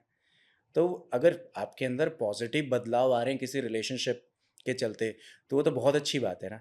लेकिन वही अगेन क्रिटिसाइज करने वाली बात है, लोग फट से किसी को भी, क्योंकि सही बात है महिलाएं तो सॉफ्ट टारगेट होती हैं, लोग कर 150 देते हैं। करोड़ जिस देश की जनसंख्या हो, हम्म। सब लोग पॉजिटिव बोलेंगे तो नेगेटिव बोलेगा कौन? ये भी बात सही है। और सबसे पहले हम नेगेटिव चीजों को ही टारगेट हम्म। करते हैं ना। मतलब हम तो भूलते भी उसको हैं जिसने अच्छा किया है हमारे साथ। बिल्कुल सही है। तो फिर तो ये आप विचारधारा हटा ही दीजिए कि आपके बारे में कोई बुरा नहीं बोलेगा। वो क्या लाइन थी कि अगर जब एक कोई तुम्हारी बुराई करने लगे समझो कि तुम तरक्की कर रहे हो, ये हाँ, मुझे ये बड़ी तो है। इंस्पायर दूसरा करती कि है। हम अच्छी चीजें कैसे खोना शुरू कर देते हैं कि अगर एक अंधे व्यक्ति को दिखना शुरू हो जाता है, सबसे पहले वो लाठी को ही गायब करता है बिल्कुल सही जिसने बात उसका है। साथ दिया। सहमत। तो- क्या लाइन बोली। तो ए कमेंटेटर हैं यार, ऐसे थोड़ी हल्के सीख रहे हैं में। बस आपके साथ बैठ के। अच्छा उम्मीद चलो नेक्स्ट में पहुंचते हैं। तुम्हारे प्रेम मोहब्बत इश्क कभी हुआ है जीवन में? गए हो इस तरफ? क्रिकेट के गए साथ ही ही होंगे। रहा लगा हुआ शुरू से। अरे डिप्लोमेटिक आंसर नहीं देना बेटा, हम अरे, रियल लाइफ वाला बात कर रहे हैं। तो हम भी रियल लाइफ की बात कर रहे हैं। अभी तक प्रेम मोहब्बत इश्क नहीं हुआ तुमको? सीरियसली? अरे कहाँ आप मेरी 5 क्वालिटी बता दीजिए जिससे प्रेम हो सकता है किसी को। क्या बात कर रहे हो यार, क्यों नहीं हो सकता है? हाजिर जवाब है हमारा लड़का, गुड लुकिंग है हमारा लड़का, और क्या चाहिए किसी को? अरे दूसरे वाले के और साथ इतना तो अच्छा नेचर है। दूसरे वाले के साथ तो यहाँ हमारे डीओपी मनीष भाई हंस रहे हैं गुड लुकिंग के ऊपर। तो क्या बात कर दी, गुड लुकिंग है कि नहीं है मनीष? क्या बात कर दी तुमने यार, चलिए, ऐसे उधर थोड़ी भी होता आवाज है। दबा के बोल दिया जैसे तैसे। उन्हें ही पता है कि इसी कमरे में रहना है। आहा। पॉडकास्ट बंद होने के बाद फिर मेरी और उनकी अलग नहीं से नहीं, मीटिंग ऑन अ होगी। सीरियस नोट, नहीं ऐसा नहीं हुआ। मतलब अरे स्कूल टाइम में मोहब्बत सबको होती है, क्या बात कर अरे दी तो तुमने यार। जब वो समय आया मैं बॉयज स्कूल में चला गया था, तो हमने लड़ाई झगड़े गुंडागर्दी शुरू कर दी थी। मतलब अगेन मतलब बदमाश भी मैं साइलेंट तरीके से रहा था। साइलेंट मिश्रा याद आ गए हैं मुझे इस पे। तो अभी वही मतलब सीपी में स्कूल था, लड़ाई झगड़े हुए, मतलब हर टाइप के दोस्त थे कि यार लड़ाई झगड़ा होगा तो मुझे प्लान ए के साथ जाना है। तो मतलब क्या कॉलेज भी बॉयज कॉलेज स्कूल नहीं ही किया था? मैं। अच्छा तुम कॉलेज गए, सचिन तेंदुलकर के फैन हो? फैन तो ठीक है, खैर गॉड का चीजें होती हैं। यहाँ पे मैं ये पूछूंगी, घर वालों के पास अब तुम बढ़िया टीवी पे आ रहे हो, जी। रिश्ता विश्ता आया है ऐसे कि टीवी में लड़का आ रहा है अब रिश्ता आ रहा है? रिश्ते तो आते हैं। कैसे कैसे कोई एक ऐसा अच्छा सा मोमेंट हुआ कभी? नहीं अच्छे ही रिश्ते आ रहे हैं। मैंने इनफैक्ट घर वालों को बोला भी है, घर वाले लगे हुए कि यार शादी वादी कर लो अब। तो मैंने कहा मैं तो काम कर रहा हूँ, आप लोग कुछ नहीं कर रहे हो, लड़की ढूंढ लो। तो नहीं है, रिश्ते आ रहे हैं, देखते हैं कब मतलब किसके इसलिए साथ। आ रहे हैं सुमित से करने के लिए, या इसलिए कि एक कमेंटेटर है फेमस हमारा टीवी पे आ रहा नहीं, है लड़का मैं इसलिए? शादी भी फिर उसी से करूंगा जिसको सुमित से करनी होगी। मतलब जो एक फेम लेके मेरे से शादी करने के लिए आएगा उससे नहीं करूंगा। कई बार हुआ भी है। मतलब उदाहरण दूं तो एक जगह बैठे हुए थे, मुझे नहीं पता था कि वो लोग मुझे देखने के लिए आए हैं। जनरली बातचीत हो रही थी, तो अचानक उन्हीं लोगों ने पूछ लिया कि जैसे आप यूपी बिहार से पता चल जाता है बबुआ तार सरकारी नौकरी तो नहीं खे, तब वो कतना मिल जला। क्या करे लड़का? मैंने कहा कि अब कितना क्या मिल जाता है, मतलब जितना जिए खाए लायक एक कमा नॉर्मल लेगा। जो कुछ कंपनीज होती हैं, छोटे ऑर्गेनाइजेशन होते हैं, जितने उनके मैनेजर की सैलरी होती है हमें एक दिन में मिल जाती है। एक डायलॉग। तो वो उदाहरण ठीक था। तो अगेन देखो, हमारे यहाँ आपको पता है कि शादी से पहले दहेज की बात होती है। यही पे आवत रही है हम हूँ। अरे हमारा काम है ना कि वक्ता के साथ श्रोता भी तो हैं हम। तो हुआ ऐसा। तो यार देखो, मेरे साथ सिंपल है कि आप जैसा सवाल पूछोगे वैसा आपको जवाब मिलेगा। अब उन्होंने, मैं चीज़ों को अलग तरीके से बताने की कोशिश कर रहा हूँ, वो बार बार उसी मुद्दे पे आ रहे हैं। को चक्का गाड़ी चाहिए? हाँ, कि ये वो 4 छल्ला वाला चाहिए कि दूसरा चाहिए? पता नहीं फिर मैं अब ऐसे लोगों से यार क्या ही बनेगी। मतलब क्या, अच्छा चलो ये चीज आ जाती है क्योंकि हमारी तरफ बहुत है ये दहेज वाली बात, सीरियस नोट पे आते हैं। तुम्हारा क्या टेक है इस चीज को लेके? क्या ये सही है? क्या ये बदलना नहीं चाहिए वक्त के साथ? मतलब इट कितने डिपेंड्स, दिन? दोनों तरीके से सोच बदलनी चाहिए। आप वो सोच बदल दो कि मुझे सरकारी लड़का ही चाहिए। बिल्कुल। मतलब आपको सिर्फ काम चाहिए, लड़का चाहिए ही नहीं। हम्म। मेंटालिटी यही है ना। आपको पता नहीं है कि वो जॉब सिक्योरिटी है कि वो रहेगा तो हमारी बेटी का ध्यान रखेगा। सही है वो अपनी जगह पे एक पेरेंट के तौर पे, बट फिर आप ओपोज भी करते हो कि अरे यार सरकारी नौकरी में लड़का है, पैसे ही मांग रहा है। तो जो लोग जो सरकारी नौकरी वाले नहीं है उनका उनकी क्या? वैल्यू कम हो रही है। मैं देख रहा हूँ जाके, मतलब वो एक मैनेजर के पोस्ट पे काम कर रहे हैं, उनकी सैलरी अच्छी खासी है, लेकिन उनका अरे भैया सरकारी नौकरी नहीं खेनो का मिली। ये हमने क्या कही गो का कहला फ्लॉ बा कि लोग खाली सरकारी नौकरी वाला के समझेला कि अच्छा करता, लेकिन सोच बदलता। आया था शायद मेरी मम्मी के पास किसी का कॉल आया था कि मम्मी बोला लड़का क्या करता है? मम्मी बोली कमेंट्री करता है। तो अच्छा, तो सरकारी नौकरी नहीं लगा है, इसके अलावा क्या करता है? तो काम क्या करता है? बस वही, फिर मम्मी भी समझदार हैं। मम्मी समझ गई कि अब मतलब बात नहीं समय भी बनेगी। बढ़ेगा और वो समय बढ़ेगा नहीं, बर्बादी होगा, तो फिर उन्होंने बात ही नहीं की आगे। नहीं, मुझे लगता है कि जहाँ सौदेबाजी आती है ना रिश्ते में, वहां फिर आपको लॉन्ग टर्म आप नहीं जा सकते हो। आप एक्सपीरियंस हैं, आप बेटर जानती हैं। हाँ, हम तो भैया लव मैरिज वाले हैं, तो हमने कहा कि जब कुल्हाड़ी पे पैर तो मारना ये है या सवाल पैर शायद कुल्हाड़ी पे आपने मारना अपने है। लिए तो नहीं पूछा था क्या? कि मैं धीरे धीरे चीजों को आपकी तरफ ड्राइव करूं कि आपकी कैसे शुरुआत हुई। अरे हम फेसबुक वाले हैं, हमारी शुरुआत बड़ी फिल्मी रही है। फेसबुक से प्रेम मोहब्बत इश्क वाला है। देखिए मैंने पूछा भी नहीं, आपने बताना शुरू कर दिया। ये थी बात। चलिए ठीक है। फीमेल। नेक्स्ट अभी मेरा पॉडकास्ट नहीं चल रहा। नेक्स्ट पे जाते हैं। प्रेम के पिच पे बात हो गई। अब रैपिड फायर राउंड हमारा आता है अंत में, जो हम सबके साथ खेलते हैं। पिच पे कमेंट्री चल रही है, उस पे खेलते हैं। हिंदी या भोजपुरी? दोनों। ऐसे नहीं चलेगा। अगर एक को तुम्हें प्रायोरिटी देनी है तो क्या? मातृभाषा। Very good. माइक या कैमरा? माइक। क्योंकि तुमने एंकरिंग भी की है। माइक। माइक। माइक। क्यों ऐसा? कमेंट्री बॉक्स में क्या ऐसा है या स्टेज पे क्या ऐसा है? मैंने जब ऑडिशन भी दिया था, शुरू भी किया था, मतलब ऐसा नहीं कि मैं कोई डिफरेंस बता रहा हूँ, मैंने सपना ही कमेंट्री करने का ही देखा था। ऐसा कोई प्लान नहीं था कि मैं एंकरिंग भी करूँगा। वो तो जब आप आगे जाते हो तो आपका लेवल थोड़ा सा बढ़ता है, आप चीज़ों को ग्रैब करना शुरू करते हो, तो कैमरे के लिए रिस्पेक्ट है, बट प्यार माइक के लिए। सेम पता है मेरे साथ हुआ था। मैंने न्यूज़ से शुरुआत की, बट कॉलेज टाइम से ही मैं रेडियो वाली थी। मेरे साथ वाले जो फ्रेंड्स थे वो भी बोलते थे ये देखो आगे रेडियो वाली। मैंने वहां से स्विच कर दिया रेडियो, अपना जर्नी उधर रेडियो तरफ चला गया, क्योंकि रेडियो से प्रेम था, मोहब्बत था। हमने साइमा को बोलते हुए सुना था, नीलेश मिश्रा को बोलते हुए सुना था, और उनसे क्या हुआ कि रेडियो की तरफ प्रेम बढ़ता चला गया। टीवी कभी मेरा कह सकते हैं कि प्रेम नहीं रहा है, प्रेम रेडियो ही रहा है हमेशा से।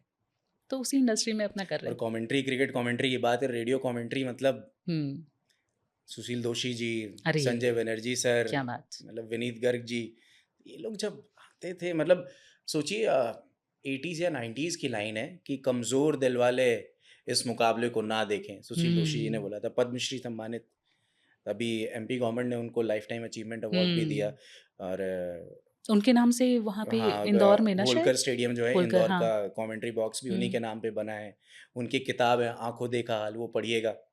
किताबों का ही बड़ा अच्छा महत्व रहता है। मतलब मैं साहित्य पढ़ता हूँ, थोड़ी बहुत किताबें पढ़ लेता हूँ, शब्दकोश अच्छे हो जाते हैं। मैं मानती हूँ। हाँ। अगर आपको अपना शब्दकोश अच्छा करना है, आपको अपनी भाषा पे पकड़ बनानी है, तो आप किताबें पढ़िए। जितना आप पढ़ेंगे उतना आपके पास ज्ञान बढ़ेगा जी। और ये हमें शायद अर्ली एजेस में नहीं पता चलता है, लेकिन जब धीरे धीरे हम लोग जब ज्ञान देने की एज में जाते हैं तभी करते हैं ये सब हम। नहीं, ऐसा नहीं है। जब आप सीखने की एज में प्रोसेस में होते हैं तब आप शायद ऐसा ज्यादा करते हैं। क्योंकि अभी तुम ज्ञान देने वाली एज में तो नहीं आए हो। बट है, प्रेम है। ठीक है, नेक्स्ट कमेंट्री या क्रिकेट? ये तो हो गया था ना शायद हमारा। नहीं, ये तो अभी तो माइक या कैमरा भी थे। नेक्स्ट आईपीएल या नेशनल गेम्स?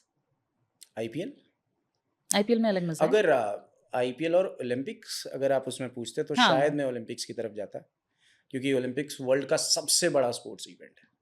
और थोड़ा सा अलग क्यों, मतलब मैं इस तरफ जा रहा हूँ, ये थोड़ा-सा थॉट बदलना भी ज़रूरी है। हुँ, क्रिकेट क्रेज़ी नेशन जो हमारा देश इस टाइम पे बना हुआ है, कि हर गेम का ना एक अलग इमोशन है। हुँ, मैंने टेबल टेनिस की कमेंट्री की है। हुँ, जब हम जीतते हैं वहाँ भी तो ऐसा एक अलग एक्साइटमेंट क्रिएट होती है। तो मैं कहता हूँ लोगों से आप मल्टी स्पोर्ट्स देखना शुरू करो। बहुत अच्छी वाइब है, आपको बहुत। मज़ा आएगा। हुँ। तो इसलिए भी। देखना चाहिए। मुझे लगता है कि हमने क्रिकेट को ओवर ग्लैमराइज़ कर दिया है बनिस्बत बाकी स्पोर्ट्स के। हुँ। तो उधर भी बट अब ध्यान अच्छा है ना, रहना चाहिए। अब सभी गेमों को अभी मैंने खो-खो वर्ल्ड कप की कमेंट्री की। खो-खो हुँ, हुँ। पहली बार हुआ और ये हुँ। वर्ल्ड कप हुआ दिल्ली में ही। तो मैंने देखा यार मतलब ये तो हम बचपन में खेलते थे। हुँ। मतलब मिट्टी से मैट तक जब वो स्पोर्ट पहुंचा तो एक अलग मजा आया उस गेम की कमेंट्री करके। मतलब बाकी टीमें खेल रही हैं, अच्छी हुँ। बात क्या है कि हमारे मतलब स्वदेशी खेल को विदेशी लोग भी अपना रहे विदेशी हैं। लोग भी अपना रहे हैं। कबड्डी कबड्डी प्रीमियर देखिए, लीग भी चलने लग गया है, अभी कितना अच्छा कर रहा है। सेकंड सीजन स्टार्ट होने वाला है। हुँ। अच्छा कर रहा है। नहीं, ये चीज़ें बहुत अच्छी जा सॉरी, रही हैं। 12th सीजन स्टार्ट होने। 12th हाँ। वायरल रील या silent respect? Silent respect, silent Mishra को यही चाहिए। हाँ, कभी वायरल होने का नहीं आया मन में कि नहीं मुझे भी एक वायरल टाइप होना है? नहीं ऐसा नहीं है, मतलब क्या ही बोले, मैंने कहा ना मैं बहुत आलसी सा रहा हूँ। हुँ, काम हुँ, किया हुँ। चुपचाप आ गए।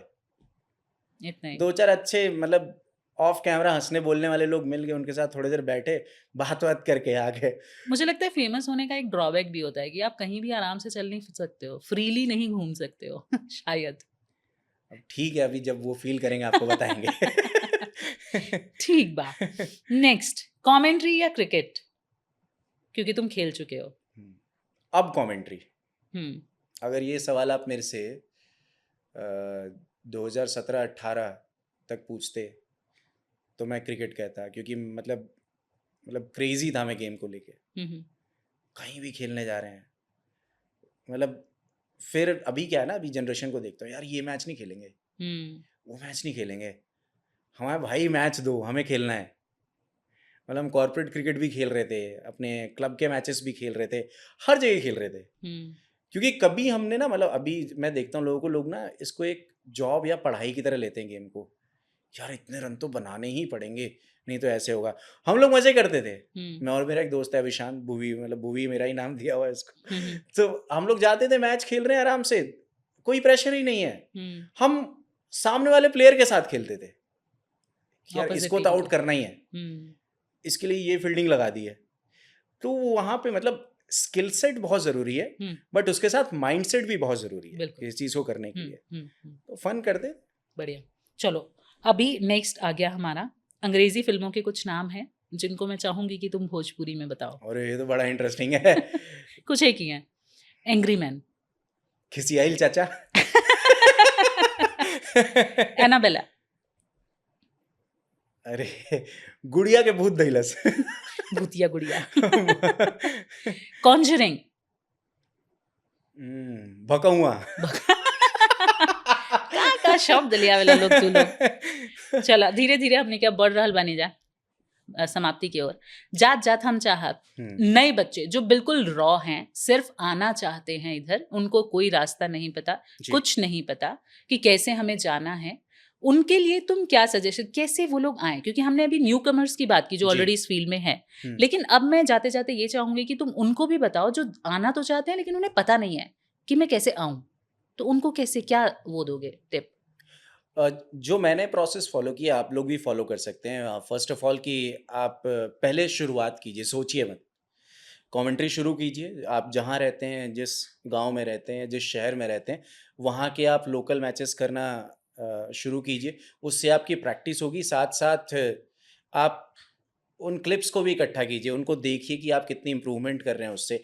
साथ में मैच दर मैच आप उसकी प्रिपरेशन कीजिए और उसके बाद अपनी एक अलग शब्दावली बनाइए, अपनी एक अलग पहचान बनाइए और उसके बाद आपको खुद ही रियलाइज होगा कि हाँ, अब मैं इस लेवल पे कमेंट्री करने के लिए रेडी हूँ। क्योंकि जब आप बड़े लेवल पे जाएंगे, चैलेंजेस आपको हर जगह मिलेंगे, बट ऐसा ना हो कि आप उतने प्रिपेयर ही ना हो।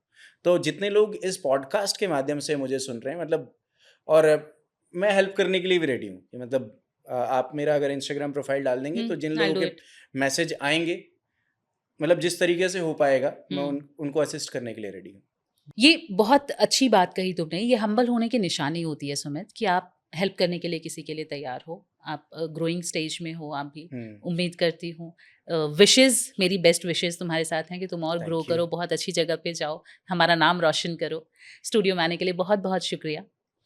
तो ये थे सुमित, जिन्होंने कमेंट्री की है और हम लोग समझते हैं कि कमेंट्री करना सिर्फ बोलना है, सिर्फ फन करना है, लेकिन नहीं। सुमित ने ये बताया कि कमेंट्री करने के पीछे भी आपको बहुत मेहनत करनी होती है, तब जाके आप एक अच्छा आउटपुट दे पाते हैं। सिर्फ बोलने भर से काम नहीं चल जाता, कला है, सीखनी पड़ती है।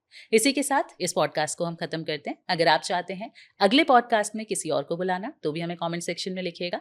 असली लोगों की असली बातें हम करते हैं SRT ओरिजिनल्स में। आज हमने सुमित से बात की, असली बातें की, ओरिजिनल बातें की, कैसे आप ओरिजिनल रह सकते हैं थ्रू आउट, ये हमने बातें की। आप भी कोशिश करिए, ओरिजिनल रहिए, अपना कोई एक ऑरा सेट कीजिए, किसी को कॉपी मत कीजिए और आप ग्रो कर जाएंगे। Thank you so much.